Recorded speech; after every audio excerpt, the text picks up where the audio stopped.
What really happened with your host, Mike Rivero. You're listening to the Republic Broadcasting Network, where you'll find out what the Fukushima's going on. And aloha, America. Welcome to our show today. It is Friday, March 8th, 2019. Thank goodness it's Friday. Thank goodness it's Friday. Thank goodness it's Friday. And we've got a lot of stuff to talk about today. It's been a very, very busy news day here. So the phone lines are open, 800-313-9443. That's 800-313-9443. Mike is in our control room, twiddling the dials, keeping us out of trouble, and ready to answer the phone when you call on in. Put you on the air with your comments, questions, observations, opinions, and so forth and so on. Quick little reminder for those of you who are on the mainland and not in Arizona, this weekend, specifically midnight Sunday, actually at 2 a.m. Sunday, daylight saving time begins. And you know, spring ahead, fall behind. And that, of course, means out here in Hawaii, even though we don't do daylight saving time, it means that I do this show an hour earlier every day, which frees up the afternoon just a little tiny bit here. But that's going to happen 2 a.m. Sunday, March 10th.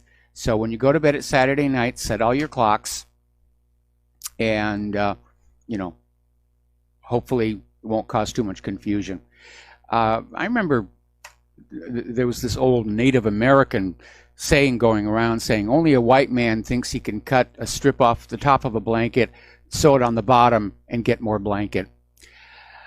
Okay, well, let's get right on into it. Venezuela still a hot spot. Senator Marco Rubio is out there saying that the U.S. must initiate widespread unrest in Venezuela. They're not even trying to hide the fact that they're meddling in the interior affairs of a foreign country. And I'm wondering how Marco would respond if some other country like, for example, just to pick one out of thin air, Australia, said that they needed to initiate widespread unrest in the United States. What would be the response then?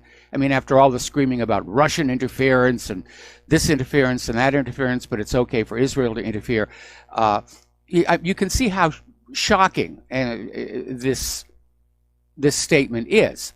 So Marco Rubio is condemning Nicolas Maduro as a clear danger and a threat to the national security of the United States.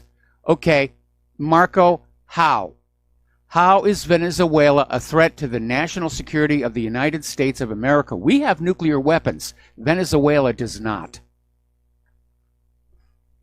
Venezuela really doesn't seem to be a country that goes around invading other countries like the United States tends to do. This is just pure war talk. We're always told this country is a threat to the United States. The United States has got, you know, this huge nuclear arsenal. Nobody's going to mess with us. It's all about the oil. It's all about controlling the oil, controlling what currency it's sold for. It's all about empire. Bringing another country in to be a province to the American empire here. Now, they had a major blackout in Venezuela, primarily Caracas, plunged into darkness last night. And the government says the incident appears to be sabotage. And a lot of commuters in Caracas had to walk home because the capital city's subway system runs on electricity. It had shut down, and there were massive traffic jams. So, anyway, there is this political scientist, Tirado, Aranxa Tirado, was being interviewed by Sputnik News and described the government of self-proclaimed president of Venezuela, Juan Guaido, as elusive. In other words, everybody's talking about it. Nobody can prove that it actually exists, that it seems to exist only on social media and corporate media. And frankly, it looks like this thing is fizzling. I think we had that story the other day where Mike Pence and Juan Guaido sort of got in each other's face because Guaido had promised Mike Pence that half of the Venezuelan military would support him. And Pence believed him, and that's when this whole thing launched about, go ahead, declare yourself the presidency, and we'll back you and everything. But apparently less than 1%, far less than 1% of Venezuela's military are backing Guaido. Maduro still has control of 99% of the military, so there's not going to be a coup d'etat by force.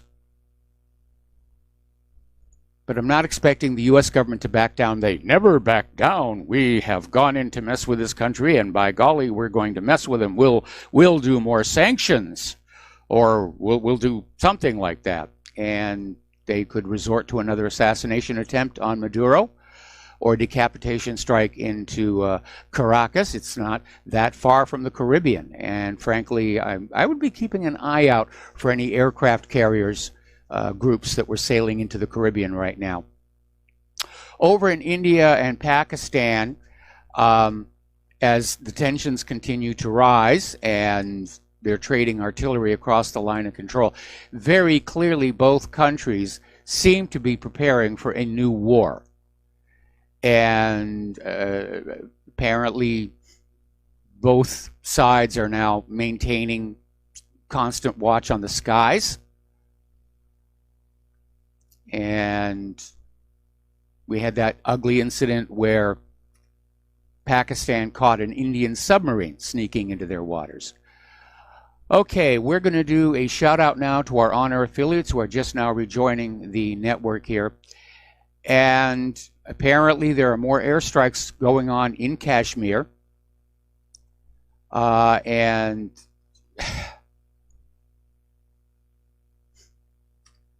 it all started with that terror attack.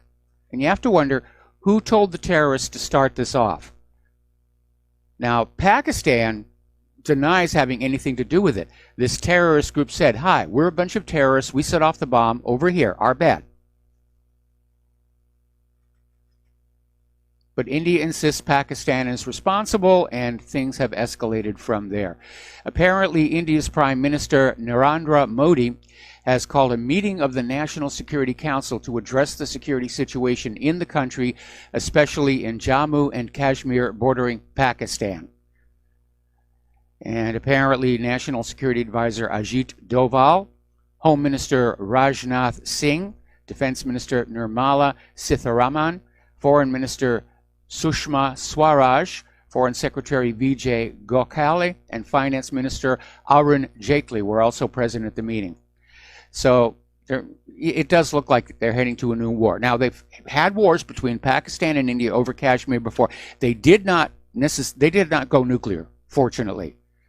And so it's hopeful that this war, as tragic as it's going to be for the people of Kashmir, that it will be limited and nobody's going to get crazy and push that big red button.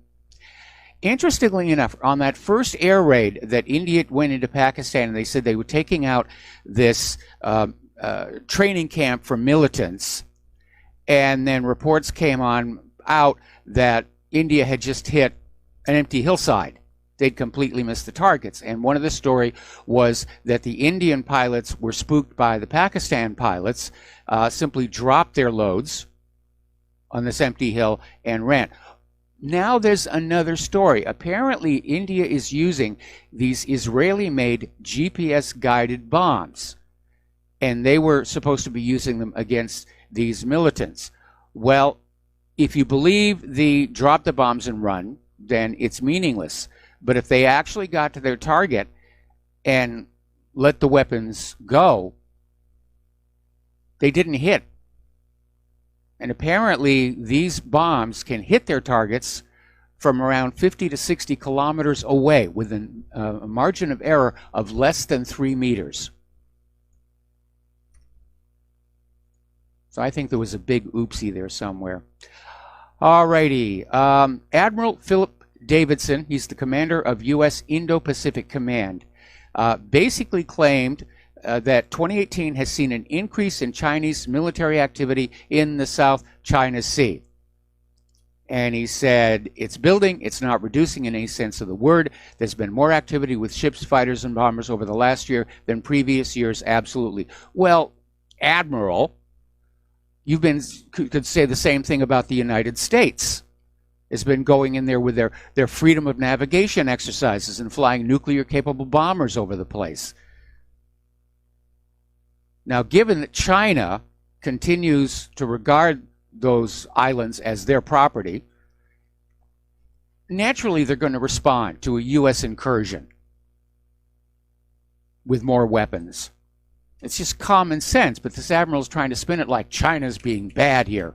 Oh, how dare China send out their weapons when we send our weapons over there. It's a very strange mindset here. Apparently, Chinese leader Xi Jinping is preparing for a state visit to Russia later this year. And this year, Putin will attend the Belt and Road Forum in Beijing. So it looks like that is definitely moving forward. And I hope it's not going to be the cause of a war between the United States and China, possibly with Russia. But you need to understand what a serious economic problem that will pose for the United States. Because that one belt, one road system is going to make it faster and cheaper for Asian manufactured goods and produce to reach the European markets. And right now, the United States sort of views Europe as kind of their turf. It's our turf.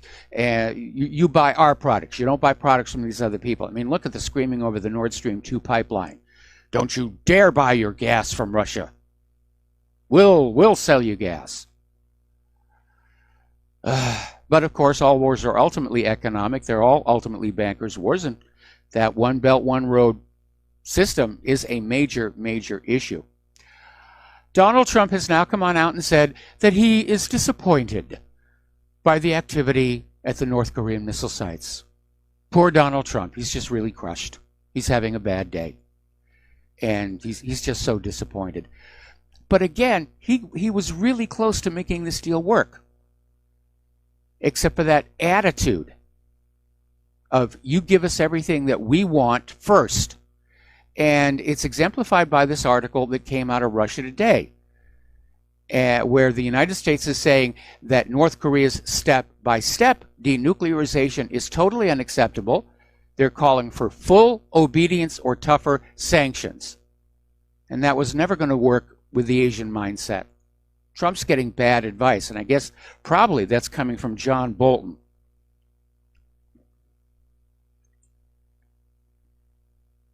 Okay. So basically, a senior State Department official said, right about the time Bolton was threatening Pyongyang with tougher sanctions, that the U.S. administration will not accept any gradual denuclearization. And Bolton is out there threatening to ramp up crushing economic sanctions. And he sent a message to Kim Jong-un to ditch any idea of a step-by-step denuclearization of his country. Just do it all right now.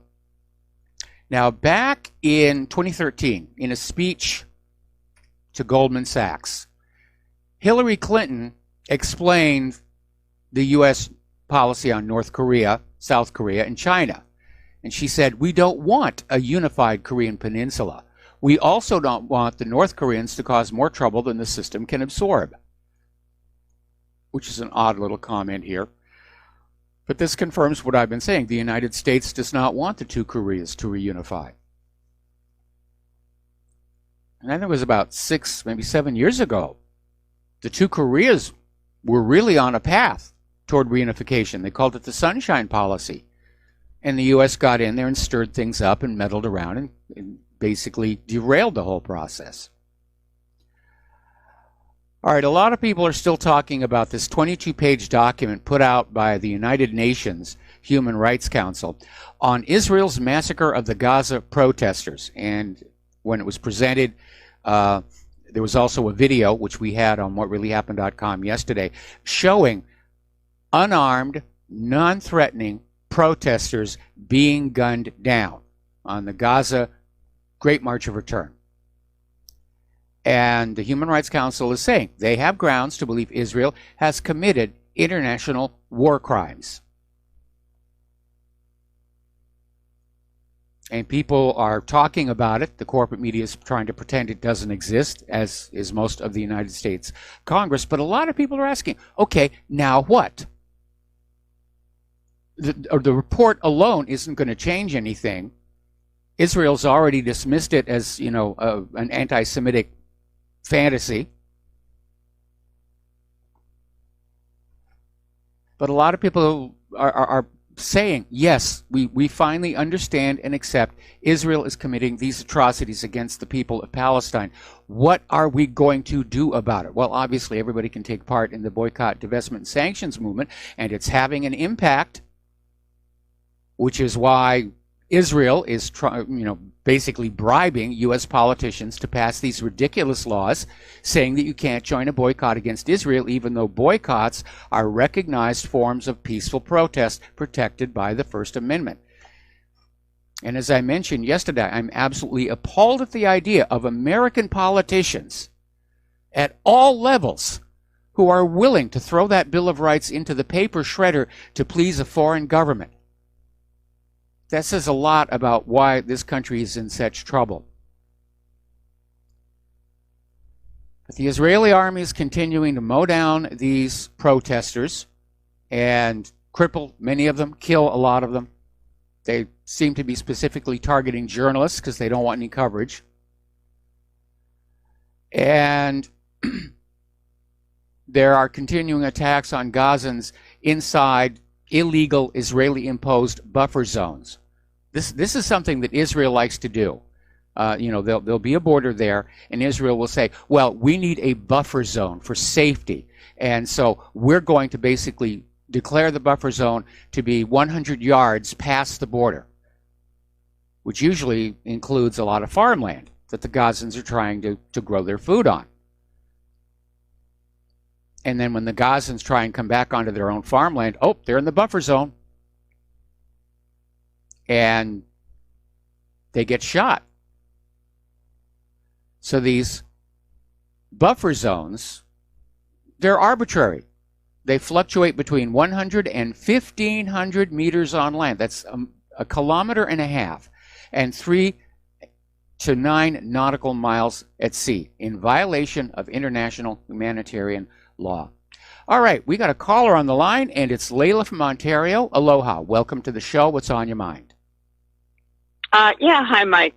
What's really bothering me is my uncertainty about what the U.S. military is. I mean, we know that the reason that Maduro may be able to hold on to his position as leader in Venezuela is because of their military. Yes. What about the U.S.? How would you describe our military today? Are they basically a mercenary group of organizations, hired corporate guns, or are they basically loyal American citizens? Because I know a lot of the police have made trips to Israel to be taught, quote, what Israel called riot control. Yes. And they indoctrinated police, and we saw huge changes in the way police became more brutal over even the most minor things with citizens or people in the streets. But what about the military? They've obviously engaged in numerous cooperative exercises, we'll call them that, with Israel. Where do you think their loyalty lies? Well, I think, they're convinced that their loyalty lies with the U.S. government, but as you yourself mentioned, they're being used basically to enforce corporate wars, because all of these wars are driven by, material greed, oil, access to other resources. And this gets back to that treatise that was written by Major General Smedley Butler, that war is a racket. And if you have not read that, you do need to look it up. It's not all that long, but it's a good read. I have read it. Yeah, and it is a good read. Now, of course, we had that story that came out the other day where these Russian pranksters were able to talk to Elliot Abrams, during the course of which he said that at least as of now, the United States does not really have a plan to militarily intervene in Venezuela unless Maduro does something really overt like attack the embassy, or maybe there's going to be a false flag. Anyway, Layla, we got to take a break for commercials. Do not hang up. I'm going to come back to you after these words from our sponsor. And aloha, America. Welcome back to our show here. And once again, we're standing here with our hands out, and RBN needs your support, or we're going to have to start selling our control room technicians for medical experiments. So the postal address where you can send a check, money order, or if you prefer anonymity cash is Republic Broadcasting Network, 2251 Double Creek Drive, number 302, Round Rock, Texas, 78664. The phone number where you can where you can make a debit or credit card donation or pledge to be a recurring subscriber is 800-724-2719, extension 1 during business hours, extension 3 at all other times. All right, so getting on back to Layla, and we're talking about the possible options for the U.S. military. The U.S. military rank and file, even though they're heavily propagandized and in many ways isolated from the real world, if you will, they're coming to understand that these wars that they've been fighting for the last 17 years have nothing to do with safeguarding America from a foreign enemy. It's about, grabbing oil pipeline rights of ways, making sure that the opium poppies are blooming, making sure that countries are still slave to the U.S. dollar, even though that obviously is failing right now. But in terms of Venezuela, I think it would be a huge, huge mistake for the U.S. to go in there. For one thing, Russia appears to be prepared to replay the Syria gambit, in which they will provide supplies, weapons, munitions to the Venezuelan army and just wear the United States down in a war of attrition, which is exactly what happened in both Syria and Afghanistan. And going into Venezuela, the United States does not historically do well in jungle warfare. Certainly didn't in Korea, certainly didn't in Vietnam. And that may be why Elliot Abrams was saying there isn't really a plan to go into Venezuela with a full military assault, which doesn't rule out that they might try something else. Anyway, that's my take on the situation. Wondering, though, about the safety of American people from their own military. I know Canada's military is now totally, it's been totally entangled and entrenched and controlled by the U.S. military, and that's been the case for many years. What worries me is if the people do decide to exercise their rights of freedom, all of the freedoms that we supposedly have, what will the military do if they were called out to actually, if people went out into the streets, what do you think the military would do if they were called on to repress the people forcefully? Well, several years ago, there was actually a quiz given to United States Marines who are exempt from posse comitatus, asking would they be willing to forcibly disarm the American people. And the Marines all answered, yes, we would follow our orders. But I had the opportunity to talk with one of the Marines who'd been at 29 Palms, and he said basically the officers had made it very clear that they wanted the Marines to answer in the affirmative, but privately the Marines were all saying, no, they weren't going to do that. Let's hope that is the case, and let's hope that it's more widespread and more than just the Marines. It's kind of frightening because it's when the military protects the people that they're safe. When the military is totally subjugated by the corrupt that govern, we're all in trouble. Oh, absolutely. We are definitely in trouble. But I think if there was some kind of a revolution in this country, that the United Nations would bring in troops from other countries who would not have that restriction about shooting and killing their friends and neighbors. So hopefully that's not going to happen either. The big worry right now is there's so much rancor and fear and anger in our society. We could see a new civil war, and it won't be one with clearly demarcated lines of combat. It's just going to be rioting and violence in the streets. That's what's frightening. No one will know who the enemy is or who they're fighting. It's entirely possible that could happen. And if it does, the question is those who control the heavy weaponry, what will they do? That's what's so frightening. Yes. But anyway, let's just hope it doesn't come to that. Although I'm not very optimistic, I don't see any way out. I mean, Trump has let us down so badly. There's nothing worse than getting your hopes up really high, only to have them come crashing down, and knowing that there are no other options. And then when you have someone like this woman, Ilhan Omar, who dares to speak the truth, Yep. being sabotaged, basically. Yeah. Anyway, I'll let you go, Mike. But All right. Yeah, we got to take another break for commercials. We have another caller waiting on the line. Thank you, Layla, and we'll be right back. And aloha, America. Welcome back to our show here. We're going to go back to the phones to Dustin in New Jersey. Aloha, Dustin. Welcome to the show. What's on your mind? Yeah, Mike, on that Israeli missile that the Indians use, would that be the Spice missile or the Spice family of air-to-surface missiles, I believe?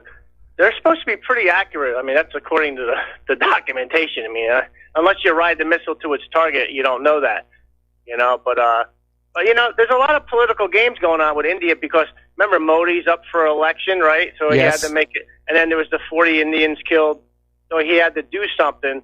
But then again, Pakistan, does the ISI and the Pakistani military have training camps out there? I don't know. Maybe. The ISI did work with the CIA with bin Laden, right? Or the Mujahideen. So yes, there's that. But I'm not saying Imran Khan of Pakistan, he really don't have no say in that. You know what I mean? They got their own deep state. They all do. You know, and there's all these alternative motives going on. So, but both sides, it's all political at this point. I think it's actually calmed down, even though they're artillery shelling each other in the Kashmir. There's no more air. There's no right now. As I say, it's more calmer. At the moment. But I think it's too soon to say. They may not be doing any more airstrikes out of concern that each side is now ready. In fact, that story I talked about earlier in the show, where they're basically keeping a watch on the skies. And I'm sure that neither Pakistan nor India feel like losing any aircraft at this stage of the game. But I think it's too soon to say that this is winding down. I hope it is. I hope you're right. Well, there's like kind of a scandal going on in India about, I don't know if you heard about the Rafael jet. They had a deal with them, and somebody stole some plans about the sales for it and stuff. So there's kind of some internal intrigue going on all over there also, because I was talking to somebody who's from India, so he talked to his family member, and he said there's like a lot of political infighting going on with people against Modi. Yes. And stuff. So, but Mike, I want to switch gears. I wanted to mention Mike Pence with Venezuela. Like, Guaido wanted to go. Did you hear he wanted to go to Europe on like this speaking tour just to get rally around him? And they told him no, get back to the neocons wanted him to get back to Venezuela because everybody's going to forget about you, man. Because it's basically lost steam. It definitely is losing steam. Well, anybody who's supposed to be the opposition and is supposed to be rallying support, he's got to be visible there. And I'm sure that probably there were a lot of people hoping that Maduro would arrest Guaido and then they could make a big stink about that. But when Guaido arrived, the ambassadors from all the nations that are supporting him basically met him at the gate and surrounded him. And Maduro prudently, wisely said, we're not going to start a diplomatic incident by roughing up these ambassadors. So Guaido, at least as of right now, is still walking around free. But I think this attempt to oust Maduro has lost momentum. And the next step is going to be some kind of covert false flag situation to try and get him out. And Mike, did you know Pence also tried to get the Germans to do something against Russia with some kind of naval blockade or something? Yes. So Mike Pence, isn't he an evangelical? Maybe religious, maybe not. Well, I mean, he's part of the problem, and Trump picked him as his vice president, or it was picked for Trump. Yeah. You know, I mean, I never really liked Mike Pence. I thought he looked like a car salesman. He's real stiff. You know, I don't like the way, just the way his demeanor is. I just don't trust him. But, like, why is he involved in all this? Like, you know, like, what's his part in this? Was he supposed to replace Trump, maybe? I mean, I don't know. I think so. I think one of the reasons he may be going around the globe is to build his foreign policy credentials so that he can throw his hat in the ring in 2020.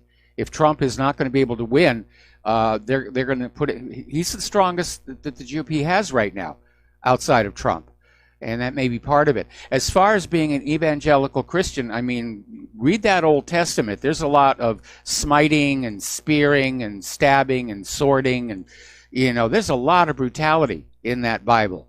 And so just because somebody is a Christian doesn't automatically mean they're going to be, that they're pro-peace.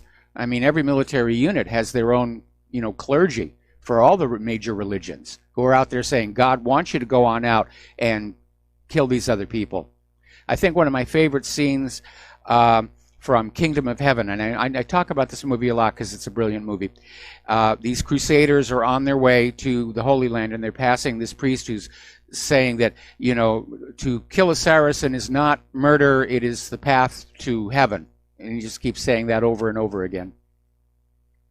And it's funny because, Mike, I was growing up as a Catholic. I went to Catholic school, and I'm not super religious or nothing, but these people are supposed to be super religious, and I'm against the war. These people are all pro-war, so it's like everything they believe is opposite of the real world. It's just bizarre. It's a bizarre mentality. It's sociopathic, I think. It's just, what God would want to overthrow governments and put and arm terrorists and bomb women and children? I mean, they're sick people.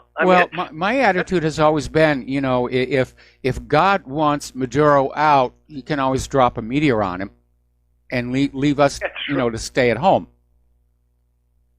That's true. But he's not going nowhere because as of now, as far as I see it, it's a failed attempt, and they're stuck because Trump's not going to start a war because Trump said he's not for interventions anymore. So now they're in a pickle because if Trump does anything militarily, then he's a one-termer anyway, but he's even less of a, if he does anything, because that's one of the things he ran on, non-interventionalist. Yeah, but unfortunately right now, John Bolton seems to be running U.S. foreign policy, and John Bolton never met a war he didn't love. Yeah, this is true. All right, Mike, have a good show. All right, thanks an awful lot. We're going to let you go. The phone lines are open. And we were talking about Israel and Palestine. And apparently Israeli soldiers shot 3 more Palestinians during protests against the siege east of Khan Yunis in the southern part of the Gaza Strip. And medical sources are saying the soldiers are using live rounds on these Palestinians, and the soldiers also fired high-velocity gas bombs. And, the slaughter is continuing. Meanwhile, over in the village of Al-Araqib in the south, Israeli army vehicles and bulldozers demolished houses and displaced their residents for the 141st time, despite the stormy and cold weather. And according to the residents of Al-Araqib, the police stormed the village using reinforcement forces to protect the bulldozers and vehicles that destroyed tents and tin houses, displaced adults and children, leaving them homeless in the harsh weather. All right.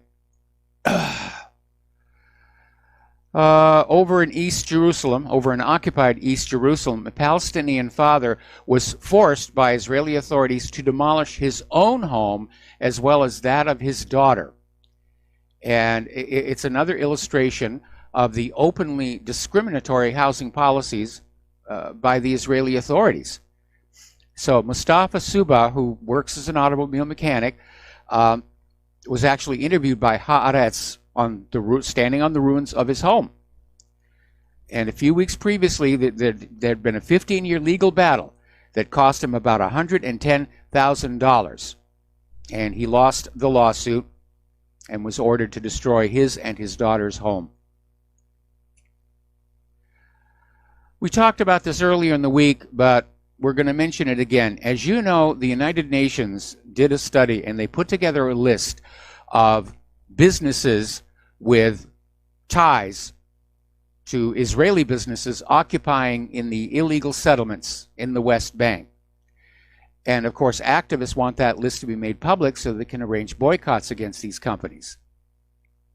And the UN keeps delaying the publication.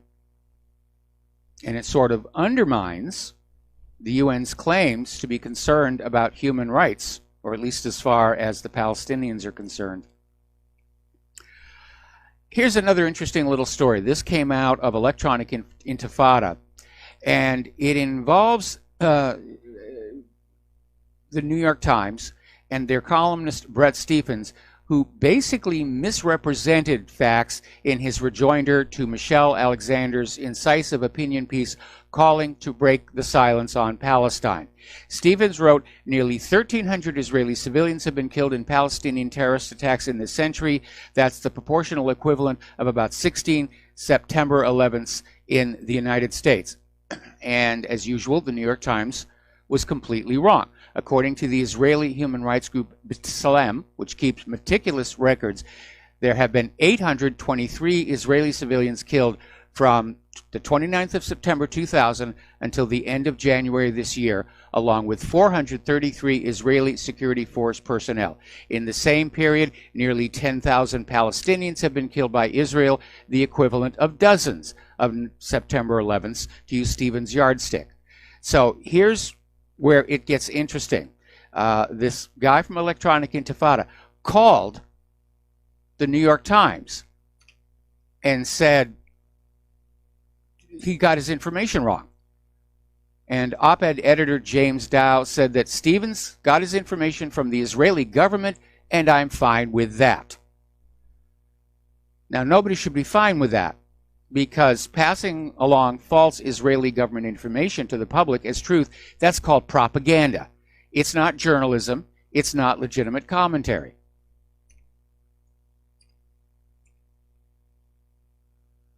It is amazing how decrepit corporate media has become.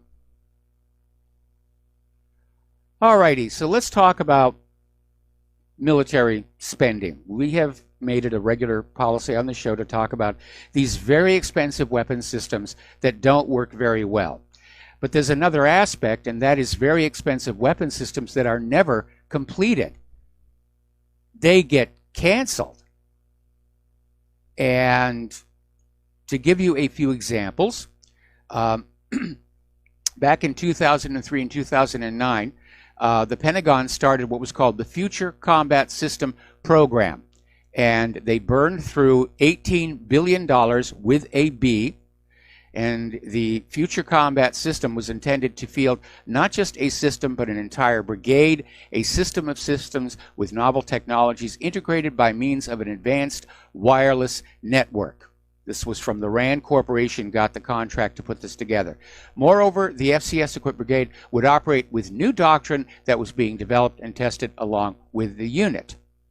But it turned out it was inefficient, more expensive, and in 2009, then Defense Secretary Robert Gates basically pulled the plug on it.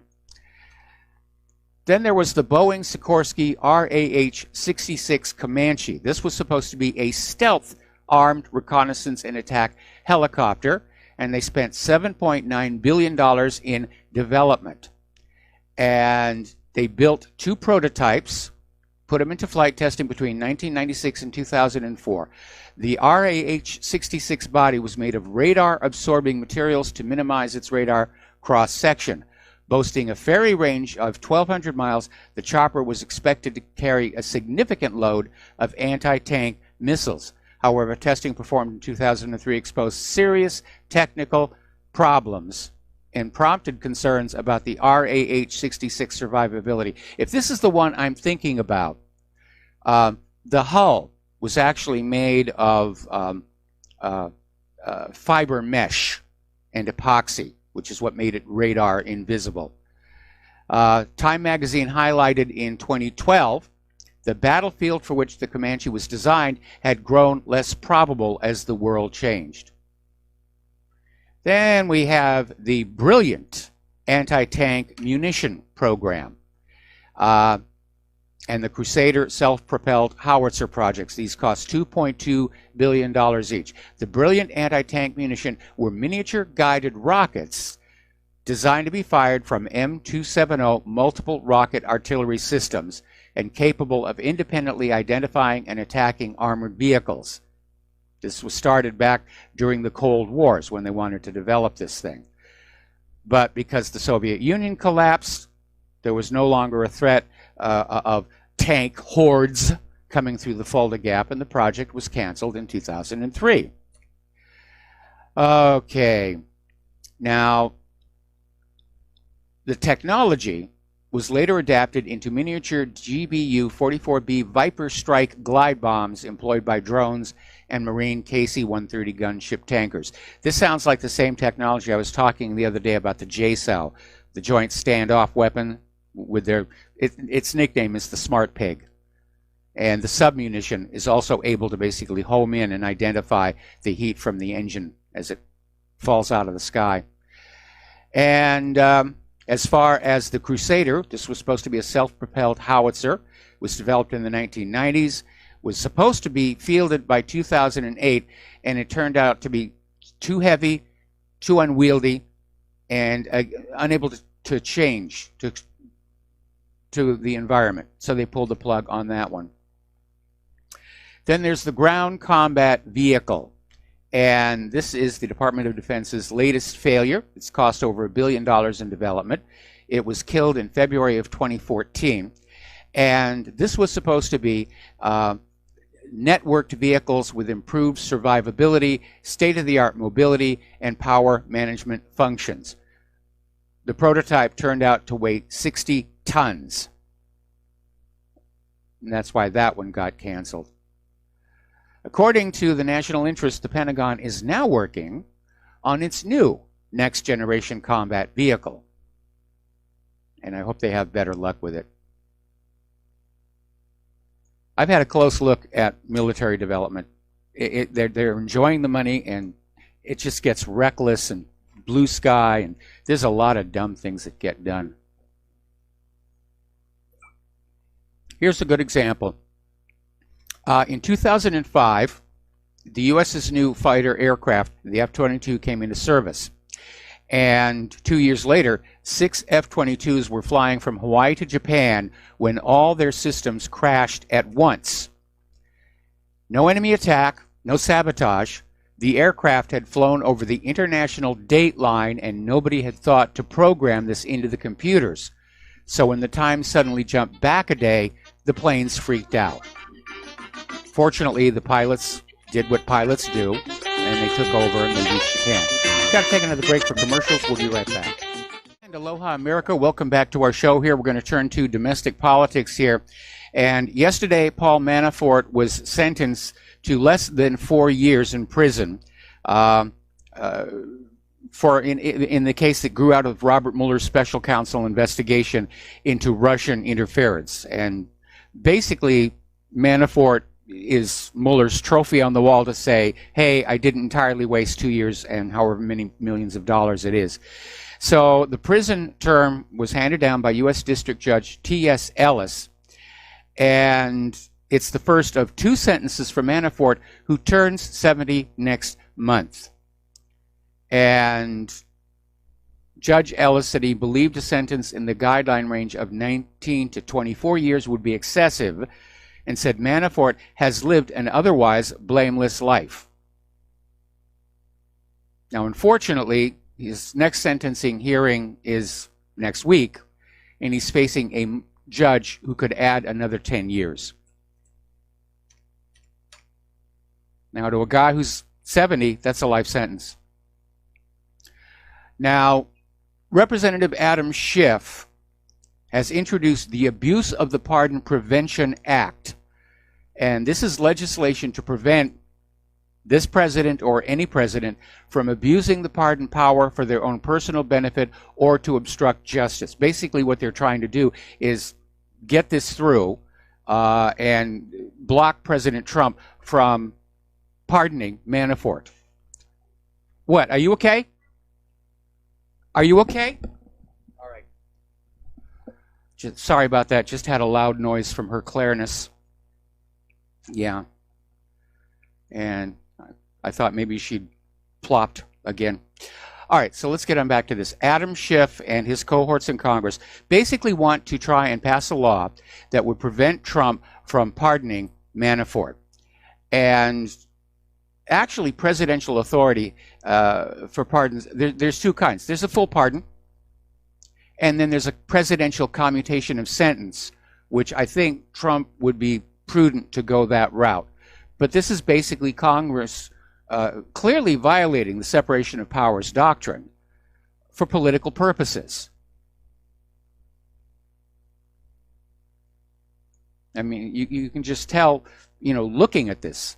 The legislation would require that if the president pardons someone in connection with an investigation in which the president or one of his family members is a target, subject, or witness, the evidence against the recipient of the pardon would be provided to Congress by the Department of Justice. So they're trying to hamstring Trump.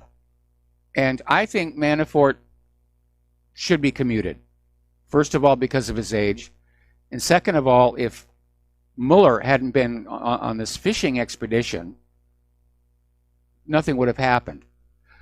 Now, speaking of Adam Schiff, apparently prior to Michael Cohen's blistering attack on Trump that was televised in his second meeting, apparently Adam Schiff and his staff met with Michael Cohen for 10 hours, and apparently on multiple occasions. They were coaching him. All right, we got to take a break for station identification. We'll be back with hour 2 after these few words. Aloha, America. Welcome back to our show. Hour number 2. The phone lines are open, 800-313-9443. And I guess this would be in the category of it's a small world. Now, as you know, not too long ago, Robert Kraft, the owner of the Patriots, was charged with 2 counts of misdemeanor solicitation of prostitution at a place called Orchids of Asia Day Spa and Massage. Well, it turns out that the lady who founded this place, Li Yang, is a Trump donor and a frequent visitor at Mar-a-Lago. And apparently, for some reason, and this is an embarrassment for Trump, she shared a photo of herself and a friend sitting directly behind Trump as they watched the New England Patriots win the Super Bowl. So that's going to be a little bit embarrassing. Okay, so let's get on back up here. Judicial Watch has uncovered records showing numerous communications between Bruce Orr and Fusion GPS and dossier author Christopher Steele. And once again, Judicial Watch is doing the heavy lifting. They're real investigators over there. And Judicial Watch has obtained 339 pages of very heavily redacted records from the Department of Justice that show former top Justice Department official Bruce Orr regularly communicating with former British spy and dossier author Christopher Steele after the FBI terminated Steele for breaking FBI informant protocol by speaking to the media. And the documents reveal that Bruce Orr repeatedly thanked Christopher Steele for updates and assured him he would pass along the info to his colleagues. So that's part of the spider web behind that dossier here. Okay. Eric Holder, former Attorney General, is back in the news, and he is saying that Democrats should consider packing the Supreme Court of the United States. And by packing that, what he means is that they should seriously consider trying to add 2 or more seats to the court if they have a Democratic president and a Democratic Senate after 2020.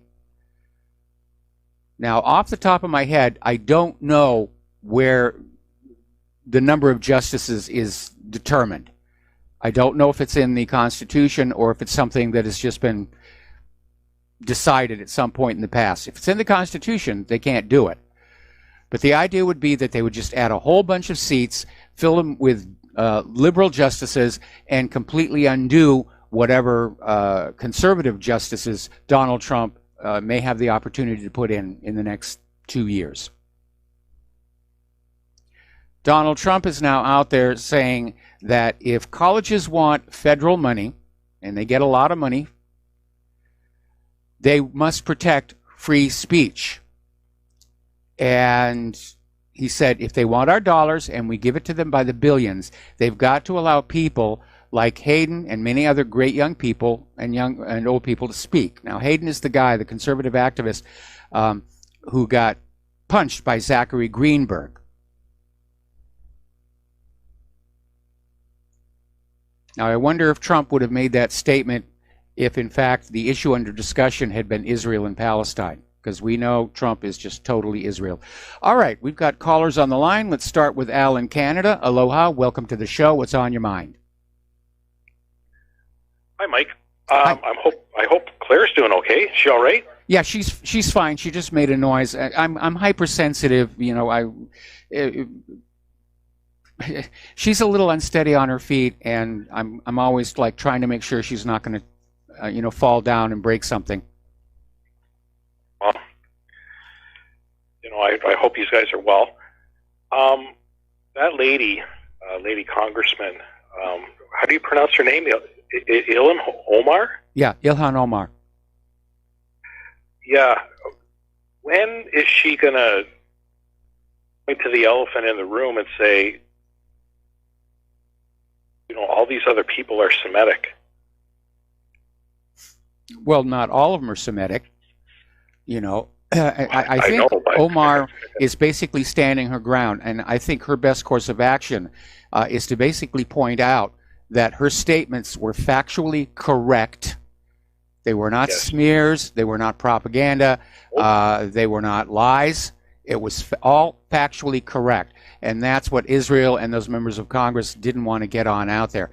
Now, the House just passed their anti-hate resolution, and they got it passed by adding in other groups, not just, anti-Semitism, but Islamophobia. A whole bunch of protected minorities are in there. And they did not mention Ilhan Omar by name, which angered a lot of people. This had started out, we're going to pass a resolution just slamming Omar for saying what she said about AIPAC and members of Congress. Yeah. And, here's the funny thing. And I don't like harping on this because some people get offended, but if you look up what Semitic means, the definition of Merriam-Webster, yes, the very first one is of relating to or, constituting a subfamily of Afro-Asiatic language. That includes Hebrew, Aramaic, Arabic, yes, blah, blah, blah. Number two, of relating to or characteristic of the Semites. And the Semites, of course, you have to look up what that is. And number three, in capital letters, Jewish. And, of course, you can look up what that means. You see where I'm going with this? Yes, I see where you're going with this. Yeah. So, just like Google wiped Palestine off the map, somehow a group of people have managed to make a certain word that is supposed to, inflict rage on people if you're anti-this or anti-that, and this one would be anti-Semitic. They've managed to claim it as their own. Yes. When in fact, a lot of the people that are quote-unquote Jewish, which is a religion, come from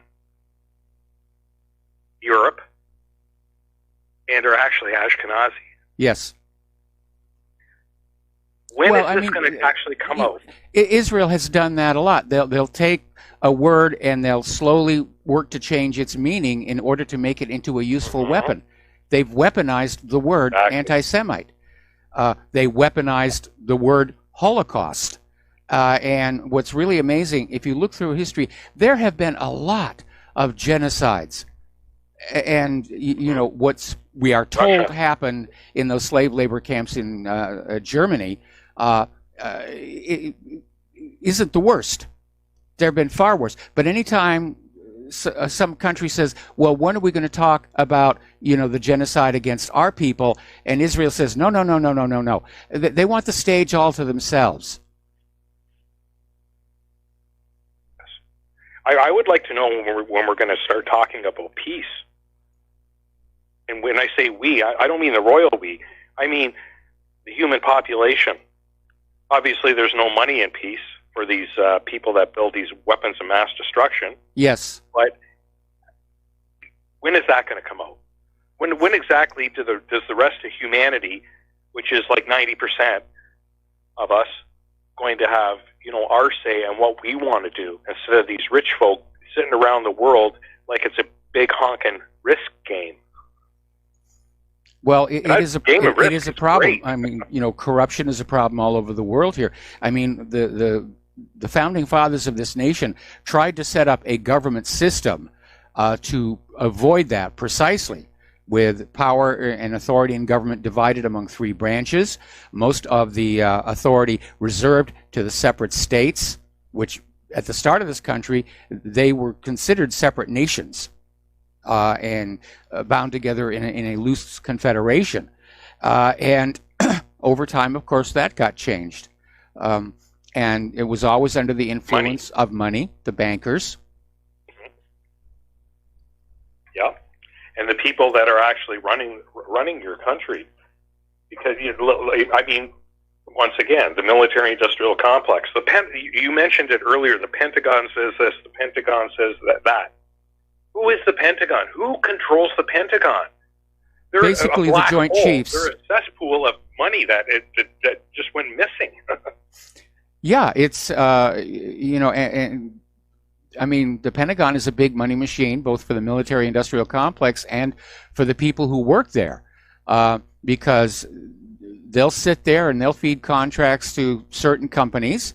Then when they retire, they get a full pension, plus they get a real cushy job with these very same companies they were giving contracts to. And again, if you want to see an illustration about how that all works and how money drives the whole process, there's that book and movie, The Pentagon Wars. And it is all about the money. I mean, going on back to earlier in the show, I was talking about all these weapon systems. They get designed, they get proposed, they get Congress to go along with it by promising that, bits of it will be built in all 50 states. And that creates jobs for voters. And that's how these things get perpetuated. Yep. That's your economic stimulus package right there. Yes. I remember the fight over the B-1 bomber. It's make things that blow up. Yeah. And right. Eisenhower did try and warn us. Anyway, listen, I got to let you go. The phone lines are loading up. Okay, we got to do a shout-out to our on-air affiliates who are just now rejoining the network. And shifting over to Joe in Tennessee. Aloha, Joe. Welcome to the show. What's on your mind? Well, you brought up Robert Kraft and that woman that was running those massage parlors. And from the day one when this whole thing got announced, I knew something was fishy with this Jupiter, Florida massage parlor sting. I mean, it's definitely, they're going after Kraft because he's a friend of Trump. And having conveniently pictures of this lady, that tells me this is a big setup for sure. But one of the more interesting things is when it first came out about Robert Kraft, they were talking about these massage parlors and how they're like white slavery rings and how they have women in bondage there, like giving massages. And it turns out like the two women that gave him the massage were like in their 50s. They were like licensed massage. They had a license. They were American citizens, not citizens. They were American citizens. And the other thing is they had it under like surveillance for a long time. And if they really were having like, young women in there that were being trafficked, why would the police sit on an investigation for 6 months? You know, I mean, wouldn't they go knock the doors down if somebody's being held in sexual slavery? So the whole story really kind of has a lot of holes in it. I read about what Mr. Kraft was accused of doing, and there was never a bargaining for sex. It was just, he gave her a tip afterwards. There was no, like, stop. Well, okay. Now, Let's get accurate here. Okay. Now, Kraft is going to fight the charges, and I don't know. I believe they actually did have video from inside the massage room, which is going to be tough for him to beat.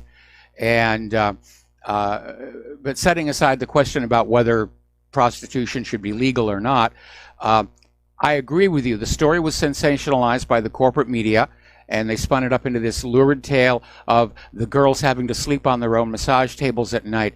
But again, they could have walked out the front door. I mean, there doesn't appear to have been like anybody guarding them. They weren't wearing chains and cuffs or anything. They could have walked out the door and sought all kinds of help. So that part, I think, was the corporate media just trying to put more sizzle on the story. Of course, Kraft himself was the sizzle, and supposedly they got some other big names caught in the sting as well who have yet to come out. well, I just, from what I read about it, it was no like bargaining for money for sex. He just got a massage and then he got a hand job. But she never asked for money, and then she gave her a tip. So maybe she just liked him. I mean, Well, I don't know. I mean, if these girls were really licensed massage technicians, they have to know that it is illegal to give a hand job. And apparently, the second time he showed up, it was oral gratification.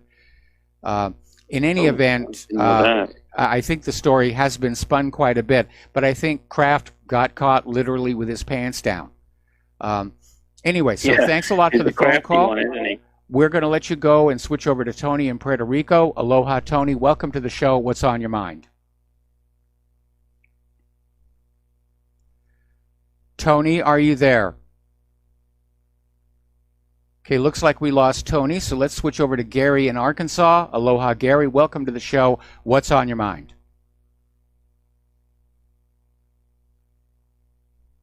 All right, we seem to be having a problem with our phone systems. Can we try to... Okay, we lost the last two. Okay. All right, the phone lines are open. Just had a little technical glitch there. White House Communications Director Bill Zhine has resigned his position, and apparently he's going to be a senior advisor on Trump's 2020 re-election campaign. This, according to a White House statement. And so I guess from his point of view, that's probably a promotion. And if Trump does somehow win re-election, then I imagine Zhine expects he'll be back in the White House again here. Ocasio-Cortez is looking at the possibility of prison over this election finance fraud complaint that was filed with the Federal Election Commission.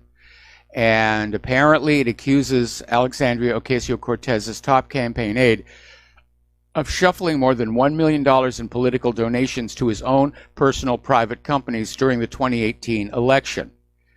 And according to the Washington Examiner, that aide, Saikat Chakrabarti, could be facing stiff legal penalties for using the money in this way. And Ocasio-Cortez herself could be deemed liable for the misappropriation of donated funds. Now, here is the meat of the issue. Chakrabarti set up the companies for the specific purpose of funneling donations through an empty shell while avoiding the deeper scrutiny of the Federal Election Commission. This allowed the political activists to use the money in ways that could not be publicly vetted. In other words, it was a slush fund. And that means it's time to take a closer look at just how it is that Alexandria Ocasio-Cortez, of the 12 candidates fielded by the organizations that backed her, she was the only one that won. And now we're finding out she had a Nixon-esque slush fund. Apparently, she's also in trouble over the fact that she gave her boyfriend a congressional email account. So she may not be the boss for much longer here. All righty. The top Republican on the House Judiciary Committee basically unloaded on the panel's chairman, Jerry Nadler, accusing the Democrat of conducting an unconstitutional inquisition into President Trump and his associates reminiscent of Eastern regimes during the Cold War. And he's absolutely right.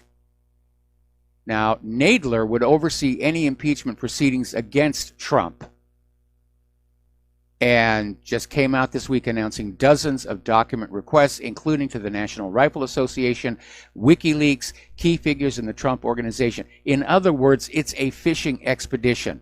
He's just casting a net and hoping he's going to drag something up here. Newt Gingrich is out there saying that Democrats are just engaging in vicious character assassinations against Donald Trump. So our government's tearing itself apart. Getting on back to Ilhan Omar, in a way, the version of the anti-hate bill that passed the House is a victory for her. First of all, it addressed anti-Muslim bigotry. And second of all, as I mentioned to that caller, she is not named in it.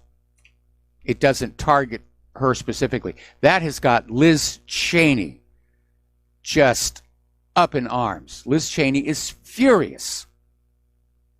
And she says the House is protecting Ilhan Omar. Okay, we're coming up here on a commercial break, and we'll be back with a phone call after these few words. And aloha, America. Welcome back to our show, and we have callers on the line, and we're going to start with Tony in Puerto Rico. Aloha, Tony. Welcome to the show. What's on your mind?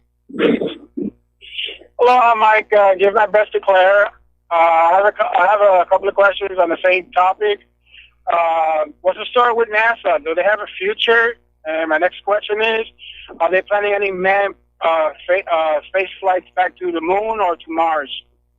Well, yeah, NASA has a future, and we need a civilian technology incubator, and I'm glad that NASA is getting back into being that technology incubator.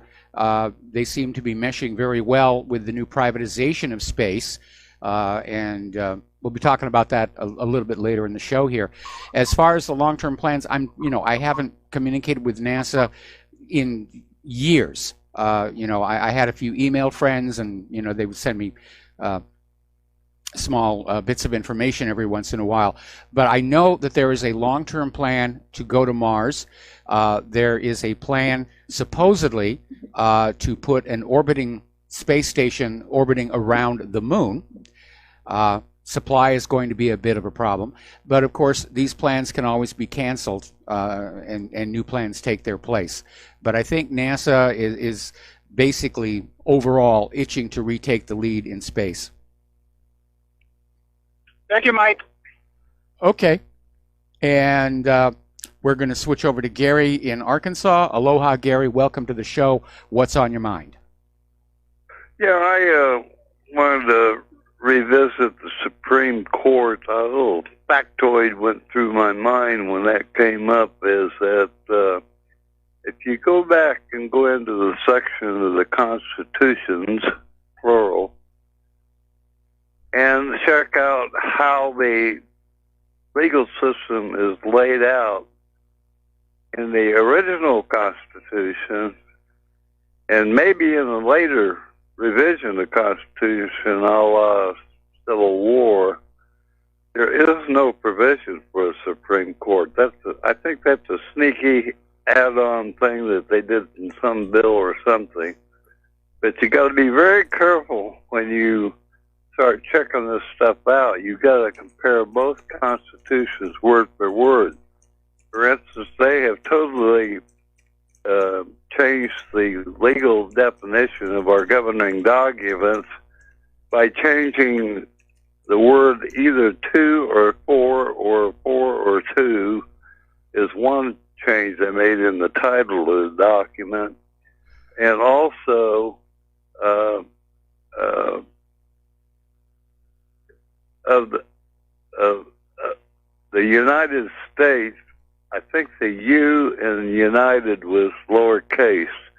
So they made a completely different legal document. The original document, original constitutional document, has never been repealed by law. As far as I know, it's still a valid legal document. And so you got to be very, very careful in that. For instance, if you get stopped by a state trooper for a speeding ticket, you don't appear in the local city court or whatever you call it about it. Proper procedure is to have you appear before the administration he works for. Mm-hmm. And in that, you have a hearing, and if you're not happy with the results of that, then you go to court. But it's a administrative court of law, and in that administrative court of law, you become the not defendant, but the opposite. And The plaintiff. so they've got a lot of that stuff turned around. Okay, Gary. Okay, we're almost to another commercial break here, and I got the information. I'm done anyway. Okay, done well, anyway. thank you very much. We're going to let you go. Okay, apparently the Constitution left it to Congress to decide how many justices should make up the court. The Constitution did establish that there would be a Supreme Court. The Judiciary Act of 1789 set the number at 6, a Chief Justice and 5 Associate Justices. In 1807, Congress increased the number of justices to 7. In 1837, the number was bumped up to 9. And in 1863, it actually rose to 10. And in 1866, Congress passed the Judicial Circuits Act, which shrank it back down to 7 and prevented President Andrew Jackson from appointing anyone new to the court. 3 years later, in 1869, they raised the number of justices to 9, where it has stood ever since. So unfortunately, it does look like there actually is a precedent for Congress to be able to pass a bill saying we're going to add more seats to the Supreme Court. They won't be able to pass it now. They would have to have, control of both houses of Congress and a Democratic president, which unfortunately, the way the illegals are pouring on in, may actually happen in 2020. All righty, we have to take another break for commercials. We have another caller waiting on the line, and we'll be right back. And aloha, America. Welcome back to our show here, and we're going to take one more phone call. Then we're going to close the lines for a little while because I'm way behind on my talking points, and Claire is joining us at the top of the hour. So let's go to Mo in Florida. Aloha, Mo. Welcome to the show. What's on your mind? Hi, Michael. You're short for time. I'll be kind of quick. I just wanted to say I think there's just absolutely no question in my mind, and a lot of other people that I talk to, whether they're on the internet or socially in my own group, this Trump is totally compromised. I think Epstein has him by the, short hairs. I mean, this whole thing with Dershowitz, the whole, Lolita Island thing. The neocons or Ziocons, like I like to, we call them the Zionists, far right, crazy war people. They've got the goods on Trump, Mike. I mean, there's no other way. They don't let anybody in there that they don't control 100%. I mean, this is so ridiculous. Anybody that does in the slightest bit of research can tie. There's just very, very few things that don't tie them together. It just all makes sense. Why this guy? I voted for him. I feel like a total idiot. I want to burn my shirt, right next to the Israeli flag. It just makes me sick, and it's just so obvious. The Goyim are waking up, and I think this thing they did with the Omar thing, I think like you said, they jumped the shark. It's just making people focus. Wait a minute, I'm not allowed to say anything. What? And then you got Trump backing him up, trying to get her kicked off the committees and try to shame her. And like I always say, and you too, it hasn't got nothing to do with whether she's a Muslim or a whatever, a Christian Scientist. I don't care. It's the message. They want to kill the messenger. Yes. And just like this is so obvious, I think they really shot themselves in the foot, Mike. Don't you think? I think they have, because the American people are watching this spectacle and saying, doesn't Congress have better things to do, than go after this lady? And it's bringing more and more attention, first of all, to AIPAC and its influence over Congress, which is being openly demonstrated right now. As long as, where does legitimate criticism of the actions of the government of Israel fit into all of this? Because that was really the issue. I mean, what Ilhan Omar said was not anti-Semitic. It is an established fact that AIPAC donates huge amounts of money to members of Congress, and through those donations persuades those members of Congress to support Israel. And the American people are waking up to that, and I think that may be the reason for the overreaction. Anyway, Mo, thanks. You're exactly right, Michael. All right, thanks a lot for the phone call, and we're going to let you go, and we're going to close the phone lines because I'm way, way behind on my talking points here. Okay, Chelsea Manning is back in the news, and she was called before a grand jury Wednesday, and apparently was being asked about her 2010 disclosure of government and military documents about the U.S. wars in Afghanistan and Iraq to WikiLeaks. And basically, she refused to answer questions and kept repeating, "I object to the question," and refused to answer on the grounds that the question is in violation of my First, Fourth, and Sixth Amendment and other statutory rights. And unfortunately, she has been taken into custody for contempt of court. And apparently, people are saying that this grand jury is part of whatever this secret case is they're trying to build against Julian Assange. All right, well, it's the end of the fiscal year, and federal agencies are eager to spend the last of their budgets so that they don't get their budgets cut the next year. And I saw this when I was back with NASA. When we were getting to the end of the fiscal year, they would say, we got to buy stuff, we got to use up our computer time, or we'll have less next year. And just to give you an idea of how old I am, and when I worked for NASA, back then, the computer time was actually billable. You paid so much for each CPU second that whatever program you were running cost. And so toward the end of the fiscal year, people would be running all kinds of, fun stuff. Let's put it honestly that way.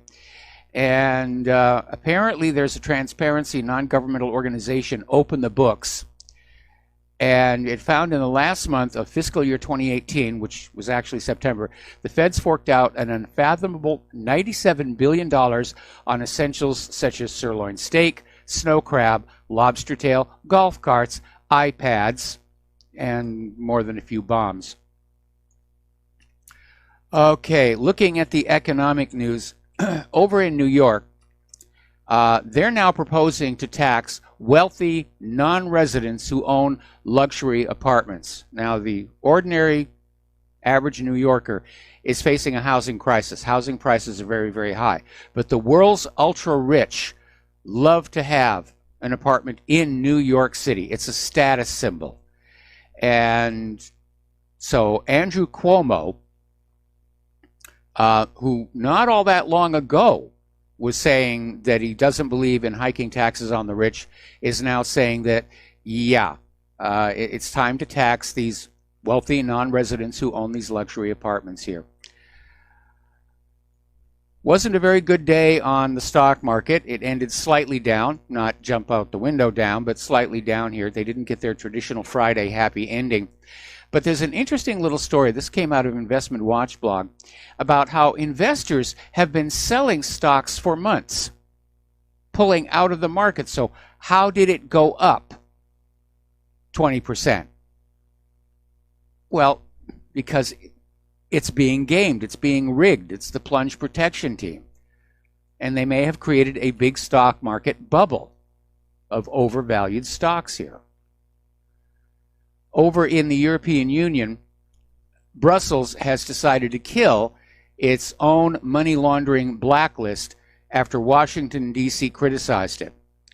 And the governments of the EU member states have unanimously rejected a blacklist of countries that have failed to tackle money laundering and terrorism financing. The paper cited 4 U.S. territories and was slammed by Washington, D.C. Oh, well, we can't afford Washington, D.C. here. Looking at the unemployment numbers, And by the way, there was the story that came out earlier today saying that hiring is slowing, but that's only because employees can't find workers.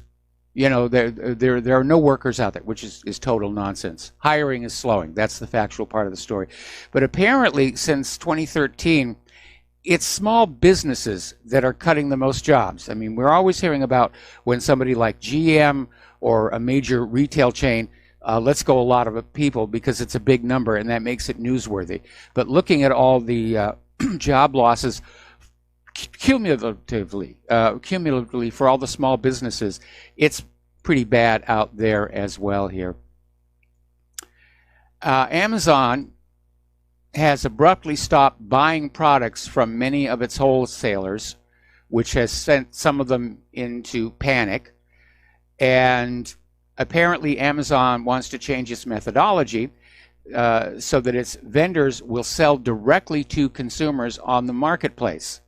Amazon makes more money that way by offloading the cost of purchasing, storing, and shipping products. Amazon is turning into eBay. Alrighty. The retail apocalypse is moving forward here. It is estimated that almost 5,000 retail store locations will close this year, with all of those job losses. Over at Tesla, where they're still struggling to deal with all kinds of different problems, they're getting ready to come out with a new model, the Model Y. And Tesla executives still have not decided where they're going to manufacture this Model Y, which is a crossover SUV, which sounds like an interesting vehicle. And they're going to formally unveil the vehicle for the first time on March 14th at the company's design center in Hawthorne, California. So the indications are Tesla hasn't really gone too far along with planning for the manufacturing of this thing.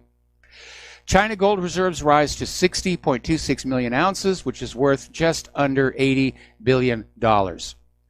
And I wonder where all that gold is coming from, because we know that China's buying a lot of gold, Russia's buying a lot of gold. The volume of gold that they are buying, along with, of course, gold sales to private citizens, it exceeds the current output of the gold mines. And that may be one of the reasons why we're seeing fun and games with the New York Federal Reserve, J.P. Morgan, and other bullion storage facilities. No, you can't have your gold. Trust us, it's there. I remember when that scandal first broke. There was actually an editorial at CNBC that literally came out and said, even if the gold isn't there anymore, it doesn't matter because we've got it written down on paper, and that's just as good. No, it isn't. Paper gold isn't any good. It's anything written on paper. I mean, that, to me right there, was both an admission that somebody was playing games with the gold and that CNBC was aware of it. All right, so let's talk about the border crisis. And in its lead editorial Wednesday, the New York Times called upon Congress to amend the National Emergency Act to erect a wall against any president, not just Mr. Trump, who insists on creating emergencies where none exist. That's the new talking point by the Open Borders people. No, there's no emergency. There's no crisis. It's just a small trickle of people coming on in. Well, we've all seen the videos, and Fox News just ran yet another story from the border people saying, no, it's out of control. So, unfortunately, the top story the day that editorial ran was record numbers crossing to U.S. deluging agents, was the page one headline. A little bit of an editorial oopsie there. Now, this is getting scary, and it shouldn't be a surprise. I've been telling you this is what the Democrats are trying to do. Story out of Zero Hedge.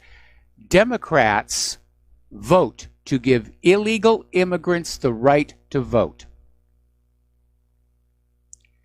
And basically, this was a measure to defend any communities, any states that allow illegal immigrants to vote in their elections. And this is in response to a Republican attempt to basically say non-citizens are not supposed to vote in this country. And Texas Republican Representative Dan Crenshaw basically said, "It sounds like I'm making it up. What kind of a government would cancel the vote of its own citizens and replace it with non-citizens?"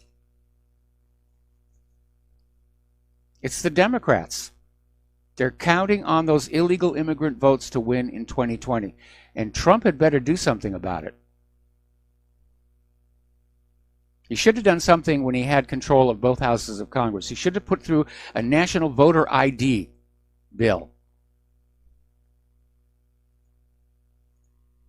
This liberal hysteria, open borders, it's tearing our country apart. The war on Trump is tearing our country apart. And I hope Americans are watching the behavior of the government right now. And I don't just mean what they're seeing on corporate media. Because this is not how government is supposed to work. Apparently, former White House Chief of Staff John Kelly basically broke with Donald Trump on immigration issues and the need for a security wall. And Kelly had not spoken freely of his time in the Trump administration since leaving in January. So Kelly shared his thoughts on Wednesday during a Q&A at Duke University in Durham, North Carolina, and he disapproves of the president's decision to declare a national emergency in order to secure funds to build the border wall. Well, that wall does need to be built. The entirety of the wall needs to be built, all the way from San Diego to the Rio Grande.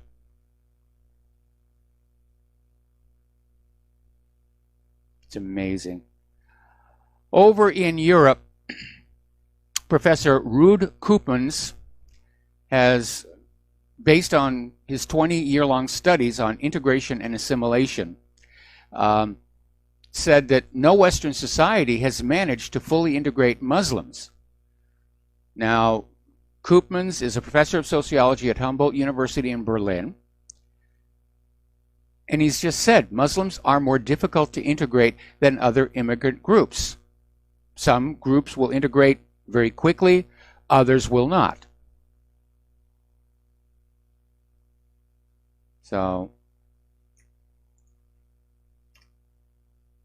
and the globalists, the open border people, they were out there saying, "Oh yeah, they'll come on in. Yeah, they'll just settle right down. It's going to be fine here." Anyway, apparently over at Facebook, CEO Mark Zuckerberg made a major proclamation that the future of Facebook is one focused on private communication. This article, which is also on CNBC, basically says there's no reason to believe him. Based on Zuckerberg's history, there's no reason to believe him. Facebook will still be violating your privacy. All right, let me just skip on down here because it's time to get into human-caused global warming. All right. Let's see. Give me just a second here. All right. We are now looking at Winter Storm Taylor, and it's bringing huge amounts of snow into Minnesota, Nebraska, and other Midwest states. They're estimating totals could reach 1 foot. By the way, Bernie Sanders is blaming climate change for the Alabama tornado death toll. And he starts out saying, "The science is clear." Then why were all your predictions from the 1990s and the 2000s flat out wrong there, Bernie? Now, the good news is for people who are living in those parts of the country affected by the storm, the airlines are waiving change fees. And the 4 biggest airliners, Delta, United, American, and Southwest, they're all issuing flexible rebooking waivers so that if you miss a flight due to the weather, you can get on another flight without being charged extra, which I think was decent for them to do. We'll be right back. Aloha, America. Welcome back to our show. We're talking about human-caused global warming. And for those of you that like to ski and you live in the area, Lake Tahoe's ski season has been extended until July 7th. And apparently last month broke the resort's record for the most snowfall in a month. Squaw Valley Alpine Meadows has already seen 50 feet of snow. Their normal yearly average is 37 feet. And we still have a chunk of winter left to get through. Back in 1989, the United Nations was predicting that if global warming is not checked by 2000, entire nations could be wiped off the face of the earth. Entire nations, do you hear me, could be wiped off the face of the earth. Coastal flooding, crop failures. And obviously that didn't happen. So, again, we all like to recycle, but apparently some towns are trashing their recycling programs. And a lot of it goes back to 2017 when China began to restrict how much foreign trash, recycling materials, it would buy.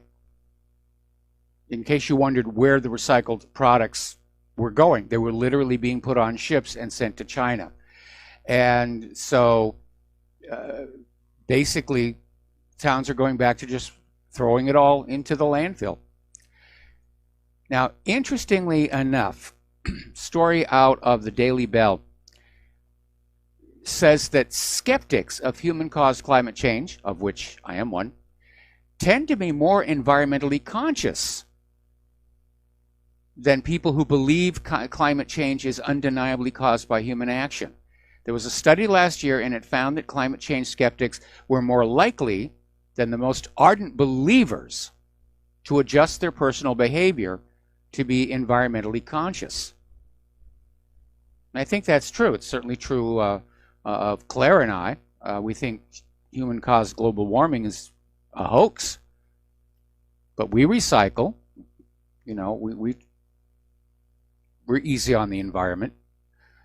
And I think maybe people think that by being fanatical believers and saying that the environment is being destroyed by other humans, it means they don't have to take responsibility for their own actions.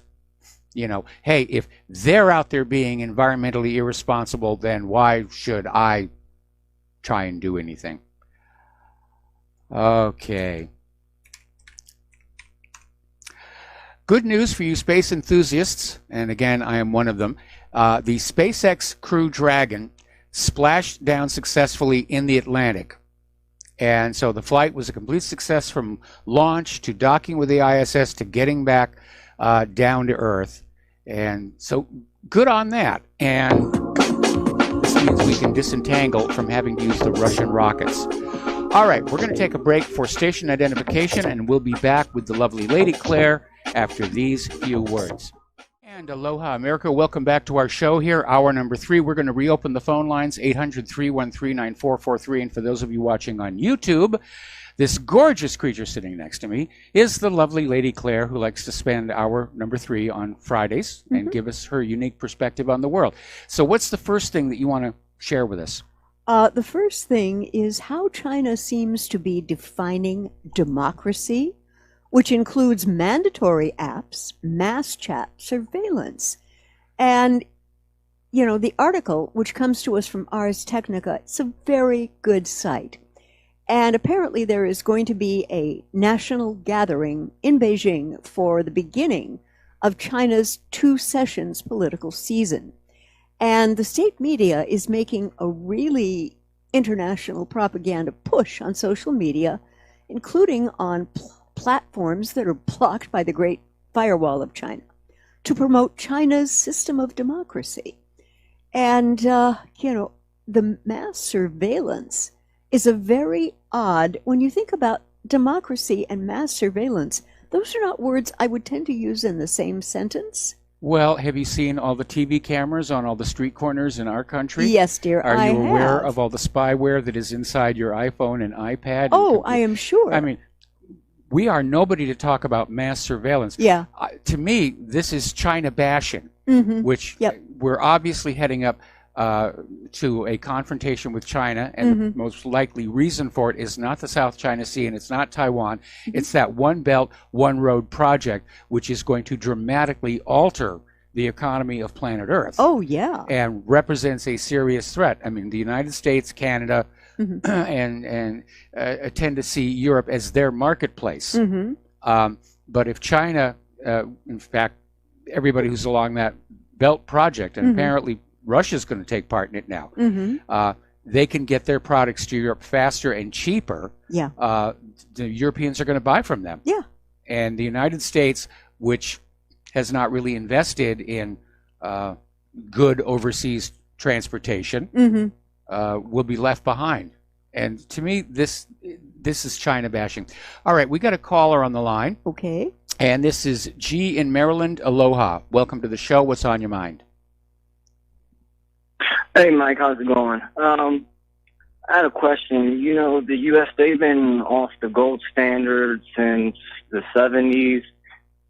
They got all these wars going on around the country. You know, they're pretty much bullying a lot of the countries around the world. I'm just trying to see, they've been keeping this up for a long time. How much more time do you think the U.S. has, I mean, before the economy just is finished? I mean, what's going to be the straw that breaks the camel's back? Well, I think what we're seeing is a prolonged decline rather than a monumental single event crash, and the decline is obviously in front of us. We're clearly heading into a recession. We can see the economy slowing down. And again, every time the U.S. government gets the economy into a mess, they get into a world war to get out of it. Crash of 1907, World War I, crash of 1929, World War II, crash of 2008, and here we are. Yep. Cyclical. Yes. Yes. So, I mean, if they do get into another recession, I mean, what can they do to, I guess, prop it up even longer? Because it seems like they've been, every time there is a recession, they prop it up with more, I guess, funny money. And, I mean, the next time this happens, I mean, are they going to be able to do the same thing or what? Yeah, as you know, they've got the printing presses, or in this day and age, they've got the computers hooked into the banking system. And yeah, they'll try and inflate all the debt away. And we could wind up with Weimar-style inflation. But you're right. At some point, it will break down.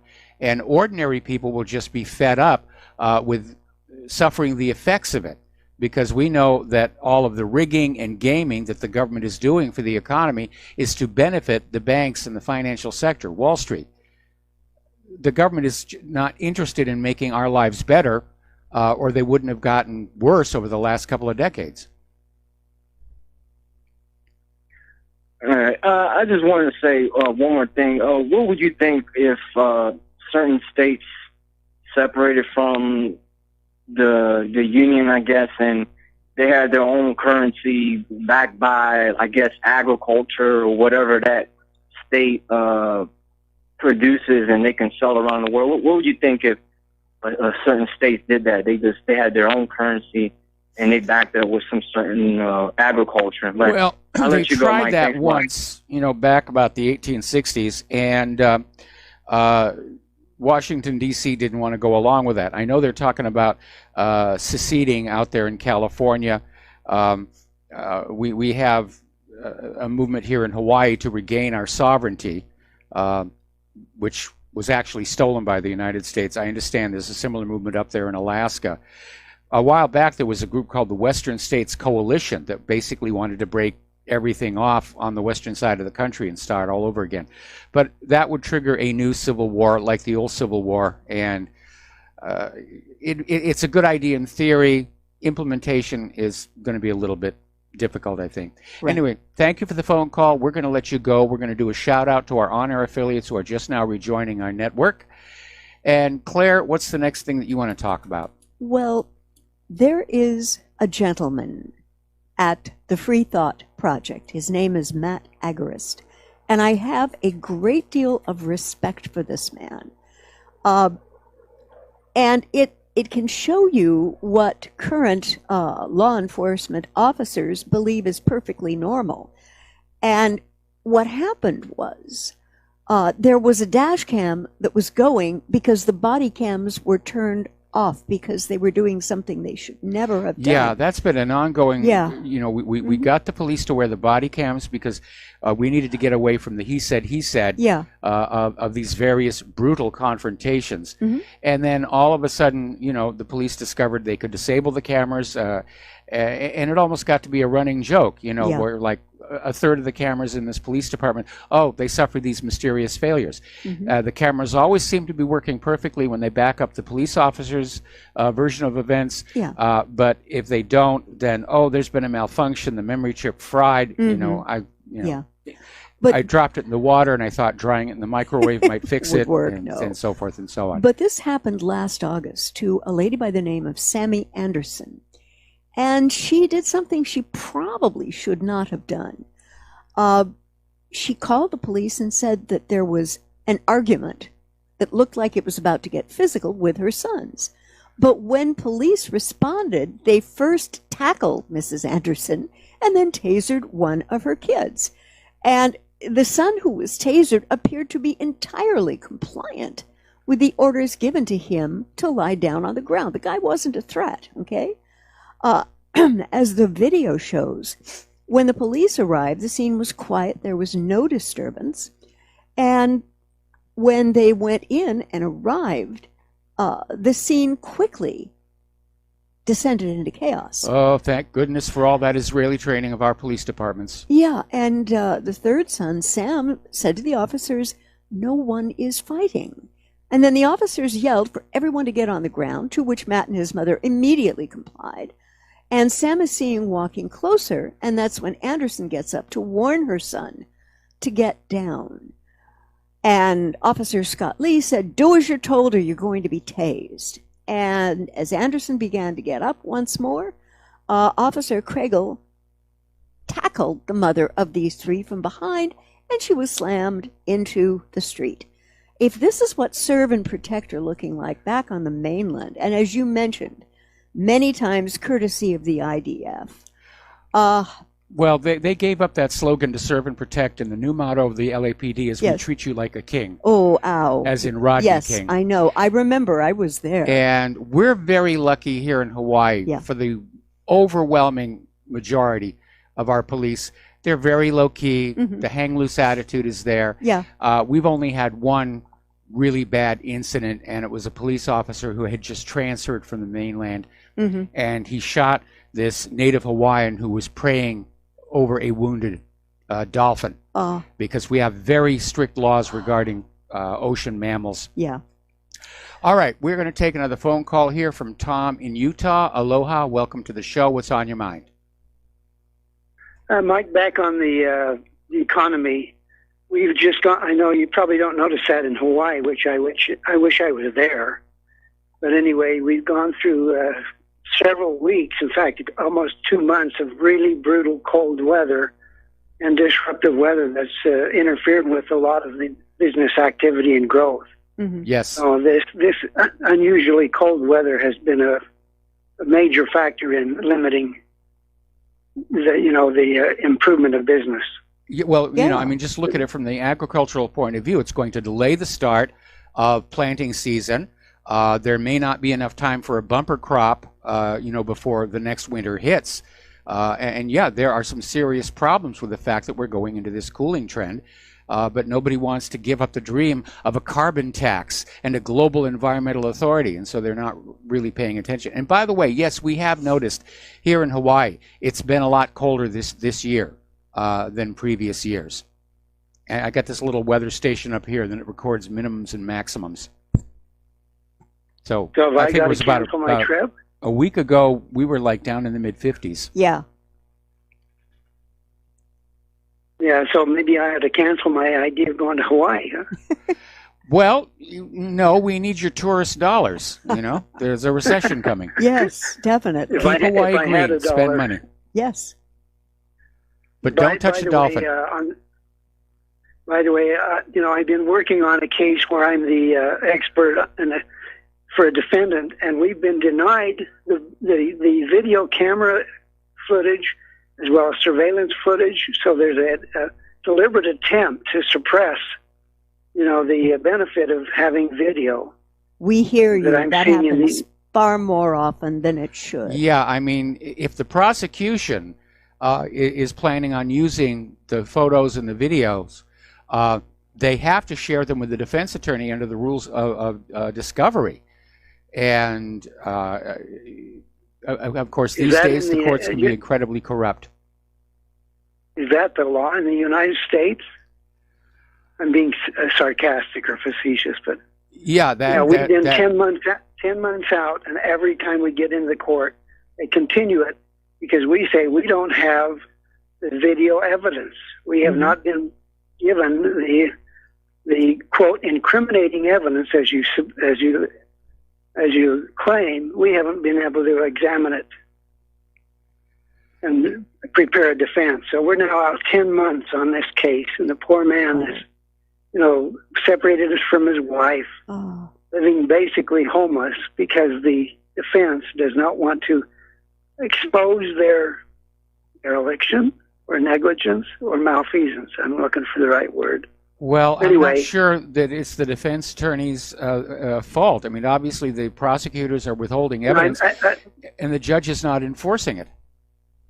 Did I say defense? I meant the prosecution is withholding their discovery. Yeah, the prosecution is withholding these photos and videos. They're culpable, not the defense attorneys. The judge ought to be stepping on in and start talking about contempt of court for these prosecutors. Well, I did get a message from the judge's secretary. She said he's as frustrated as I am. I actually kind of violated court protocol and spoke out in the court as a member of the defense team. I said, this is a load of crap, when they said, well, we're going to continue till next month. I've gone through $5,000 of my own money. Ouch. We've gone through $15,000, in the process totally.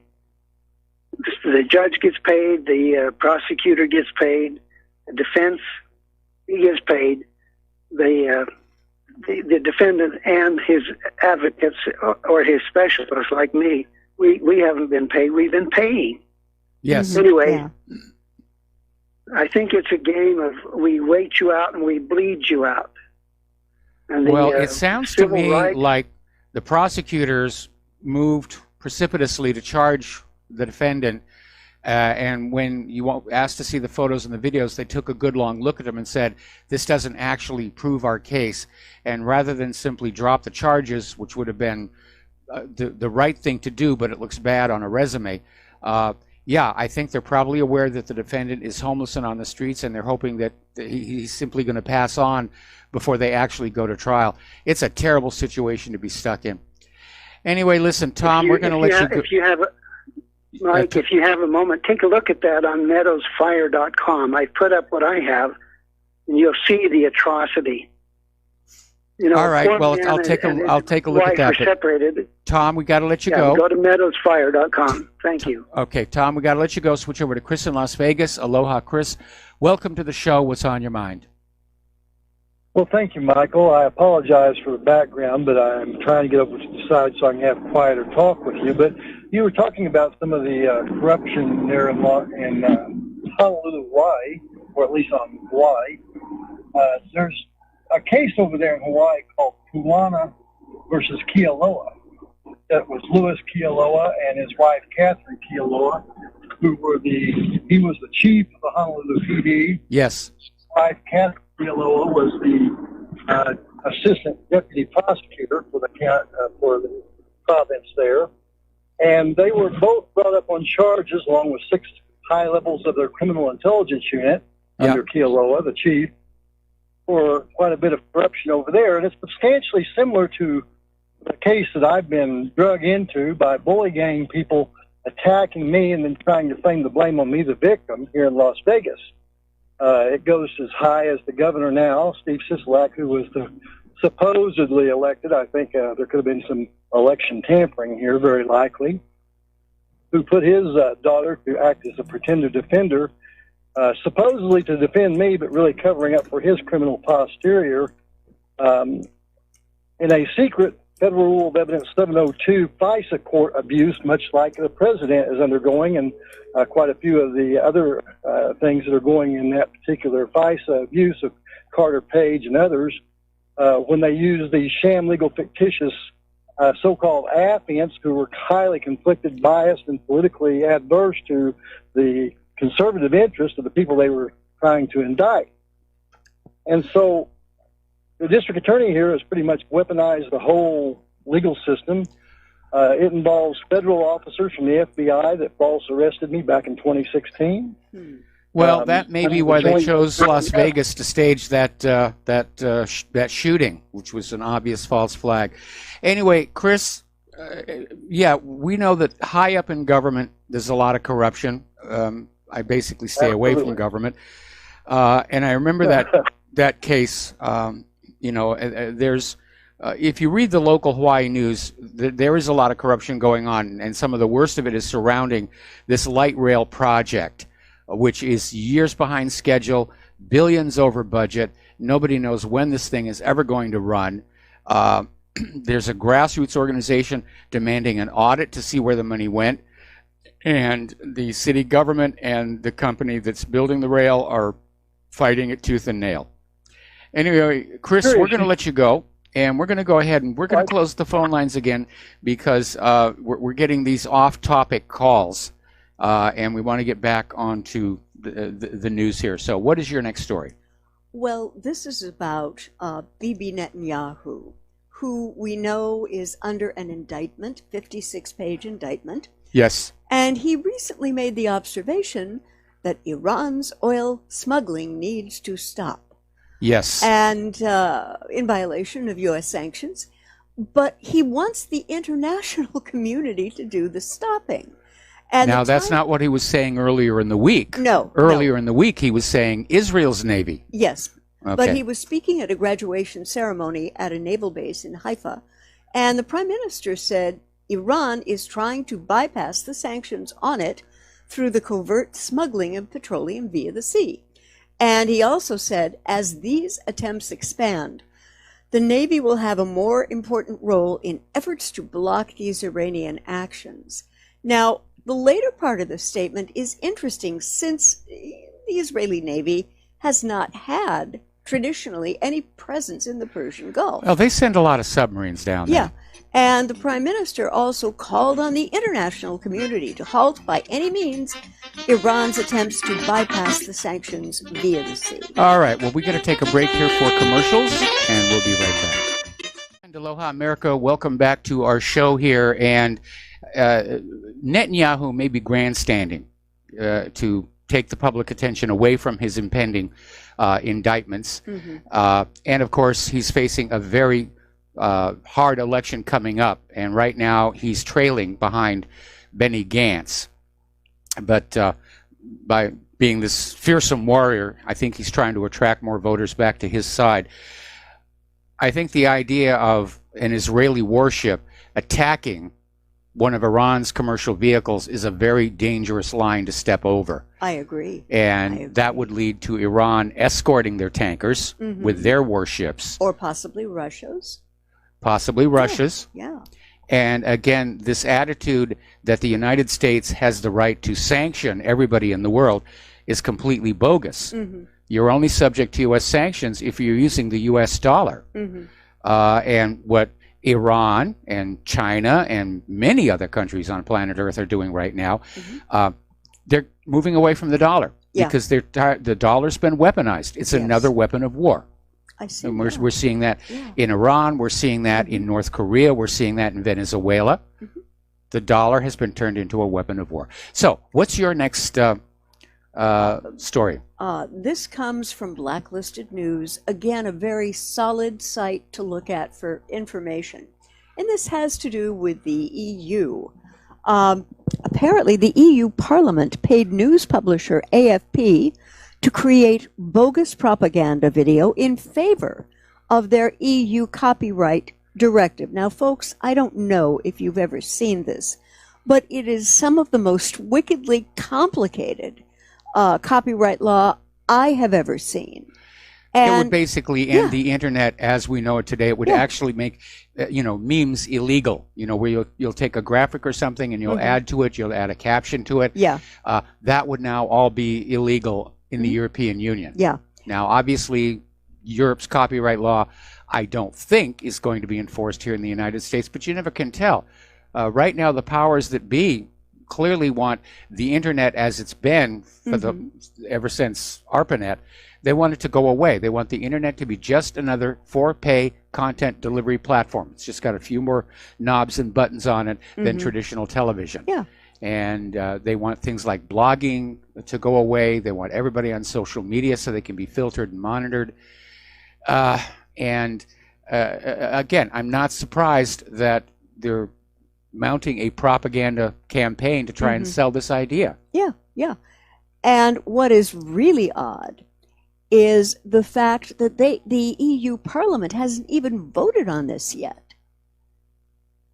No. So it's a little scary, a little worrying. Yes, it is. Yeah, particularly for people who want to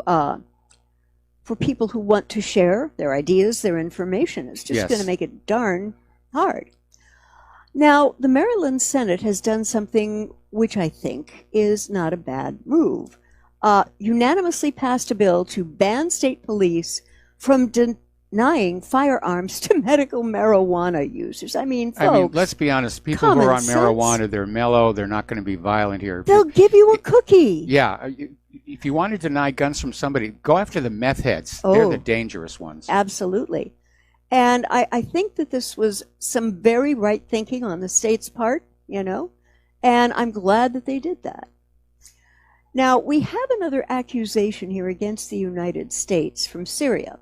Yes. And Syria accuses the U.S. of stealing 40 tons of its gold. And the tens of tons that Daesh had been keeping in their last hotbed in Al-Barghuz in Deir ez-Zor countryside have been handed over to the Americans, adding up to other tons of gold that the Americans have found in other hideouts for Daesh, making the total amount of gold taken by the Americans around 50 tons. Mike, how big is 50 tons? How large a room? 50 tons of gold? Yeah. It probably would mostly fill this office. Okay. It's a lot of gold. There's no question about that. Yeah. And I can understand what Syria's position is. From their point of view, Daesh has been stealing gold as they rampaged across Syria, and Syria says it's our gold. Yeah. And it's great that the Americans got it back from Daesh, but the Americans should have turned it over to the legitimate government of Syria. Yeah. And instead, it's like what happened with Libya's gold. Oh, yes, absolutely. Behind the gold-backed dinar. Yeah. It vanished. And, the United States is trying to find supplies of gold to make good on all the gold that went sort of walkabout from America's bullion banks. Yeah, yeah. But it's a sticky situation here. Yeah. And here's another one about police. Rape charges dropped against cops who admitted to sex with teen they kidnapped. Oh, the little slut was asking for it. She was dressing provocatively. No, it was New York. And it's been okay. Well, we got to take another break for commercials. All right, we'll finish this on. Yeah, we'll finish the story side. on the flip side. Yeah. And aloha, America. Welcome back to our show here, and we're talking about this story from New York, and apparently this 18-year-old Anna Chambers accused 2 on-duty NYPD officers of raping her in the back of a police van, and she emphatically claims she was raped and did not consent. But apparently, they're not going to charge the police officers. Well, even though her claims have been proven to be correct, both of the officers, Eddie Martins and Richard Hall, have faced up to 25 years in prison on the original rape and kidnapping charge. But this week, they had all those charges dropped because the system is set up in a way to protect predator police officers. The charges have now been reduced to bribery and official misconduct. you know, this is just so. And they're out. Yeah, they're They're out. basically out on their own recognizance. They didn't even have to post bail here. Yeah. And the lawyer for Miss Chambers said it was a clear-cut case. She was kidnapped. There was DNA evidence, you know. And if police keep on this track, I am afraid that we're going to see some vigilante justice come back to the U.S. Mm-hmm. And soon. Yeah. Do you remember the original Blade Runner movie? Yes, I do. Okay, and at the very beginning of it, Harrison Ford is playing the Blade Runner, and he's quit. Yeah. And the chief of police is dragging him back in because he needs him. Yeah. And there's that one memorable line. He says, "You know the score out there. You're either cop or you're little people." And that seems to be the attitude that we're seeing displayed here. And getting back onto Venezuela, apparently there has been a humongous blackout, which has dragged into its second day and affected Caracas. And what they've had to do is shut schools and suspend the workday on Friday, as the worst blackout in decades paralyzed most of the troubled nation for a second day, spurring outrage among citizens already suffering from hyperinflation and a crippling recession. And apparently power went out late yesterday afternoon due to a problem with the main hydroelectric plant. And the government said that this was an act of sabotage by ideological adversaries. Well, Stuxnet strikes again. I think. Do you think that it was deliberate and was well, remember sent the by other the USA? day, Elliot Abrams got spoofed by those Russian hoaxers and said there are actually no plans for a full-on military intervention in Venezuela. And again, there was that other story about how Mike Pence and Guido had a falling out over the fact that when Guido first started this, he was promising Mike Pence that half the Venezuelan military would side with him. And it that hasn't did not happened. happen. More than 99% are still with Maduro. And so the U.S. is probably looking for some other way to bring the country down. And so, sending in malware to destroy equipment. Part of the problem is there's only a few companies that make these digital controllers. And so they're used all over the world. Siemens is one. There's another one. I forget the name of the company that makes it. But there's only a handful of companies that make these things because it's a small market. But that basically means that cyber warriors, if you will, because I'm thinking this, in fact, was backed by a government. There's only a few of these things they have to figure out how to hack. That's what Stuxnet was designed to do, was to get into these Siemens controllers and just wreck machinery. And it did a real good job of it, not just in Iran, but all the way across Asia when it broke into the wild. This next story is, I don't quite know how to describe it, but I know that you will. Apparently, LGBTQ activists are enraged that Trump served Chick-fil-A to football champions. Well, the reason for that is very simple. Chick-fil-A has a public policy. Policy. They're not supporters of LGBTQ. No, they're not. They're a Christian organization. They stand by their Christian values, and that's why the LGBTQ people are up in arms about that. Do you want to talk about what just happened in the Methodist Church? Yes, I would. Okay. There was a convocation pulled together, and they were trying to figure out their stand on LGBTQ relative to a couple of different plans. Well, but they chose to go back to the traditional approach that pastors are not going to be marrying gay or lesbian couples. And that was basically it. And this had been a real point of contention. In fact, at one point, there was a thought floating around that the Methodist Church was actually going to split into two. One that would be traditional, and the other would be more liberal. That did not happen. Nope. But, it is a complex issue. And that's why, besides which, Trump was just being cheap. Yeah. These are the champion football players. Yeah. You couldn't have served them something a little better. Yeah. Okay. Yeah. It was. Come on, silly. Donald. I know you got money. Oh yes, definitely. You could put up a good buffet. Mm-hmm. There was a very interesting, funny article on Sputnik, where Sputnik was saddling a horse and wishing the Russian women cops luck in finding suitors. And these ladies are, no one hit these ladies with the ugly stick. They were quite lovely. Yes. And what he did was to join female police officers from the 1st Operational Regiment in Moscow on Thursday, and to congratulate them on the upcoming holiday, which, by the way, is today. It's International Women's Day. That's true. Yeah, yeah. When is International Men's Day? Oh, we couldn't possibly do that. Oh, okay.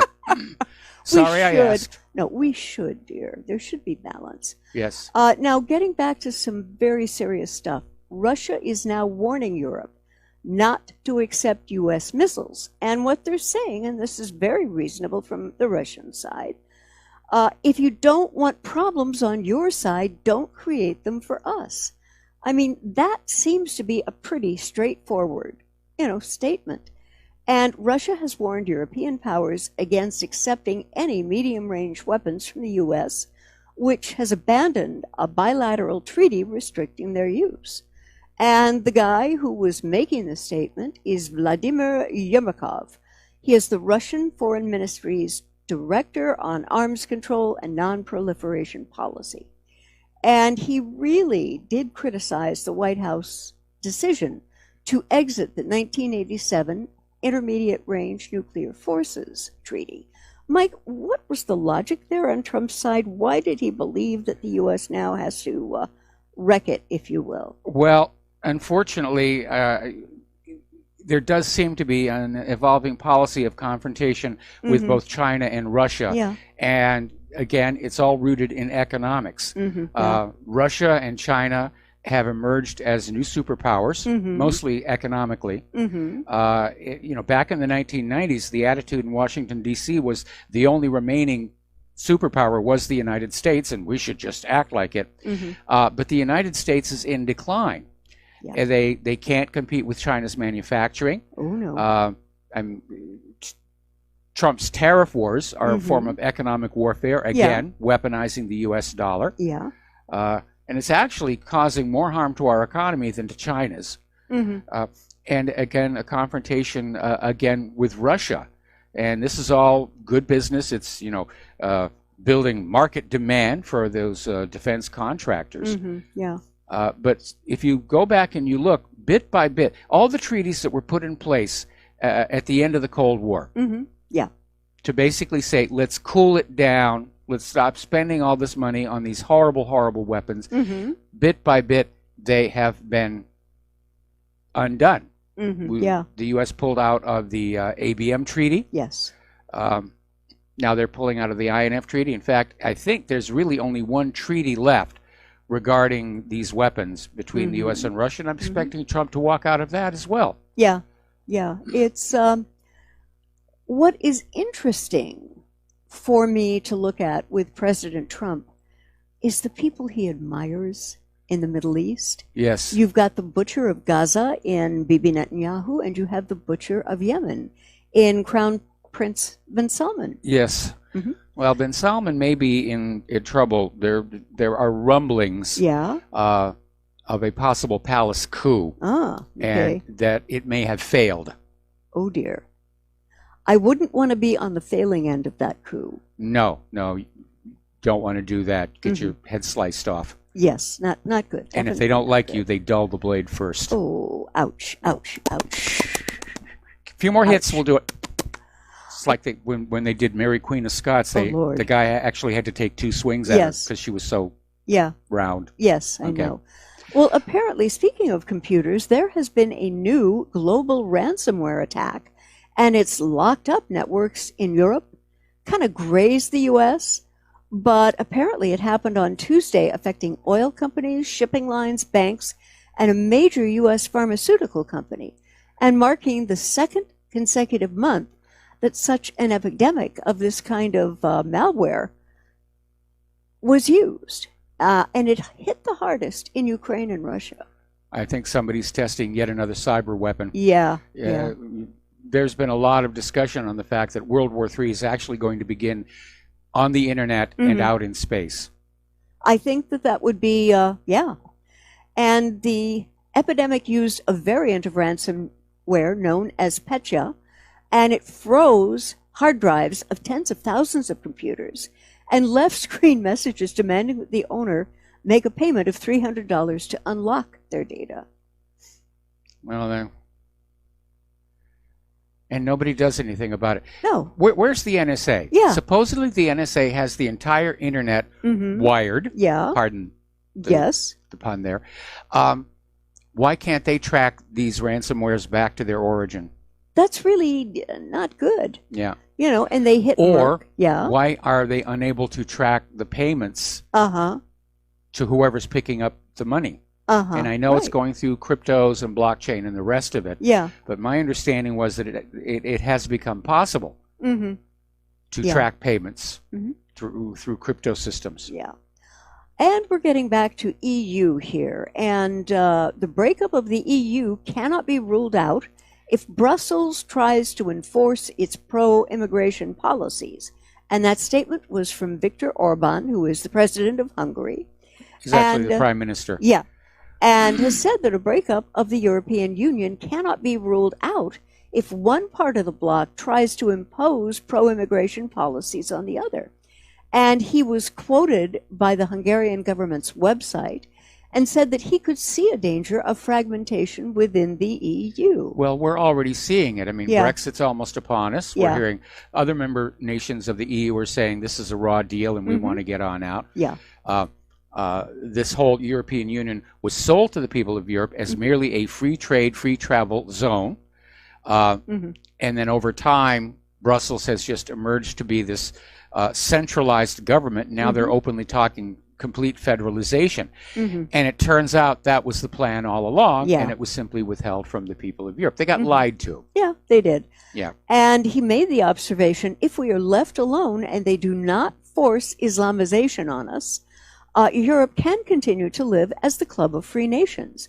But he added that if Brussels forces Hungary to accept the UN Migration Pact or the European Commission's decision so as to make us fit their own Western concessive policies, a breakup of the EU just cannot be ruled out. Okay, we're going to take one more phone call here because Dustin from New Jersey called back in, and apparently he left something off. Oh, okay. And so, Dustin, are you there? Yeah, hi guys. Hi, Claire. How are you doing? Hanging in. I forgot to mention this, Mike. I don't know if you mentioned this, but Italy joined the Belt and the Road, and the U.S. tried to tell them not to join it. Did you hear that story? We reported on that one yesterday. We reported that it. Italy was intending to join, and the U.S. was putting on pressure on them not to. And it sort of underscores what I was saying earlier in the program, that Belt and Road Initiative is a major threat to the U.S. economy. And that's why we're making stink face at China and trying to provoke a war. But of course, Americans are not going to send their kids, to die in a foreign land over, commerce, which is what this is really all about. Yeah. And so that's why it's Taiwan and it's the South China Sea and those gosh darn Chinese. They're hacking into our, whatever video game console you have. Yeah. It's all about the commerce. And getting on back to what we were talking about with Russia and Ukraine, I mean, the U.S. is in decline. Our manufacturing has been in decline for 35 going on 40 years. Nobody wants our agriculture because of GMO. Yeah. A lot of our agriculture has been in decline even without the GMO because the irrigation systems out west have deteriorated so much they're running at about 1/3 of their original design capacity. So the United States government is saying rather than try and rebuild our manufacturing and rebuild our infrastructure, it's just easier to go and knock down Russia and China so we can again be the #1 superpower on Earth. But did you notice that we don't even offer an alternative? Neither does the EU. We didn't offer any alternative Belt and the Road. It's just like don't do it. And you know, Italy has a 40% youth unemployment rate. I mean, they have to do something to get their economy kick-started, you know? And nobody offers alternatives. Only the IMF offers you an alternative because they want you to borrow more money to pay the interest on the debt. Mm-hmm. That's it. They don't fix anything. They got rotting infrastructure over there, like over here. Yeah. Well, there is an alternative. There is an alternative to the One Road, One Belt project, and it's what everybody's using right now, which is container shipping, tankers, bulk carriers, ships. But they cost a lot more to use, and they take longer than what is expected from the One Belt, One Road. I think one of the reasons that they're trying to keep North and South Korea from reunifying is if they do reunify, then China is going to send one arm of that project right down into South Korea. And all of the commerce, it's going to be a seismic shift of who is manufacturing and who is transporting and who is consuming. And the West can't keep up with it. Okay, got to let you go. All right. We'll be back for the last segment of our program after these few words. And aloha, America. Welcome back to our show here and last segment of our program on this Pauhana Friday. Claire, what's your next story? Apparently, the mayor of London, or as some call it now, Londonistan, Sadiq Khan, has faced a lot of criticism because the knife crime in London has gone through the roof. Yes. And he is blaming massive cuts from the central government on youth social services and law enforcement during an interview with Sky News. And he's saying that the investment we are putting in doesn't fill the massive hole left by the government. Sadiq, a moment, please. The reason you are having knife crime problems is all of the people who've come into the UK and London who feel that this is a perfectly acceptable way of resolving differences. Well, it's not a question of the knives, Mike. It's a question of a culture that says it's okay to hurt each other to prove a point. Yeah, it really is. Now, every culture sort of has their favored weapon, which becomes symbolic to them. In the United States, it's firearms. In Japan, it's swords. And in the Mideast, it's knives. Yeah. They do like their knives. And, Great Britain already has some pretty stringent knife laws, but anybody can get a kitchen knife. Yeah. Khan is trying to put the blame on the government. We're not spending enough money on the problem because he's trying to basically hide the fact that in flooding all of these refugees, these migrants into Great Britain, crime is going up, as it is all across Europe. Yeah. Except for Hungary. Yes. Which has closed their border. Same thing with here in the United States. We're seeing crime go up all across the country, but nobody wants to link it to the illegal immigrants who are coming into this country, including those MS-13 gang members. Yeah, that was a very unsettling article to read the other day. They're just pouring in over the border. Yeah, well, they actually did begin here in the United States, and then they migrated south. Right. And then they said, open borders, good idea. We're going to get back.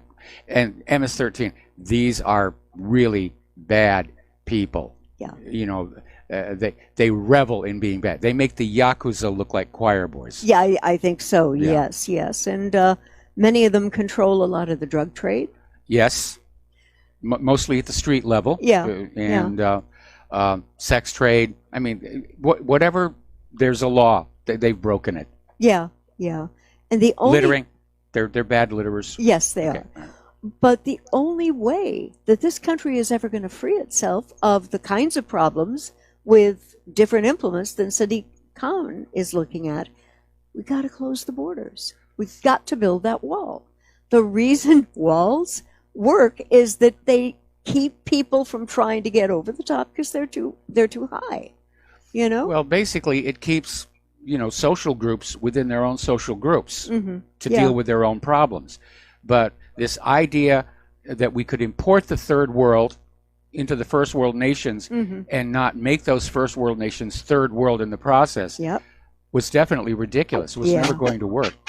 Okay, there's the music. Time for us to get on out of here. Stay tuned for John Stadmiller. I'm sure he's got lots and lots of interesting things to share with you. And have yourselves a really good weekend. Stay safe. If you're up in those Midwestern states, stay indoors, stay warm. It's going to be a bad storm. Yes. Please donate to Republic Broadcasting. Please, please, please, please, please donate to whatreallyhappened.com. Otherwise, I'm going to have to sell the hamster. We have a hamster? Oh, yes.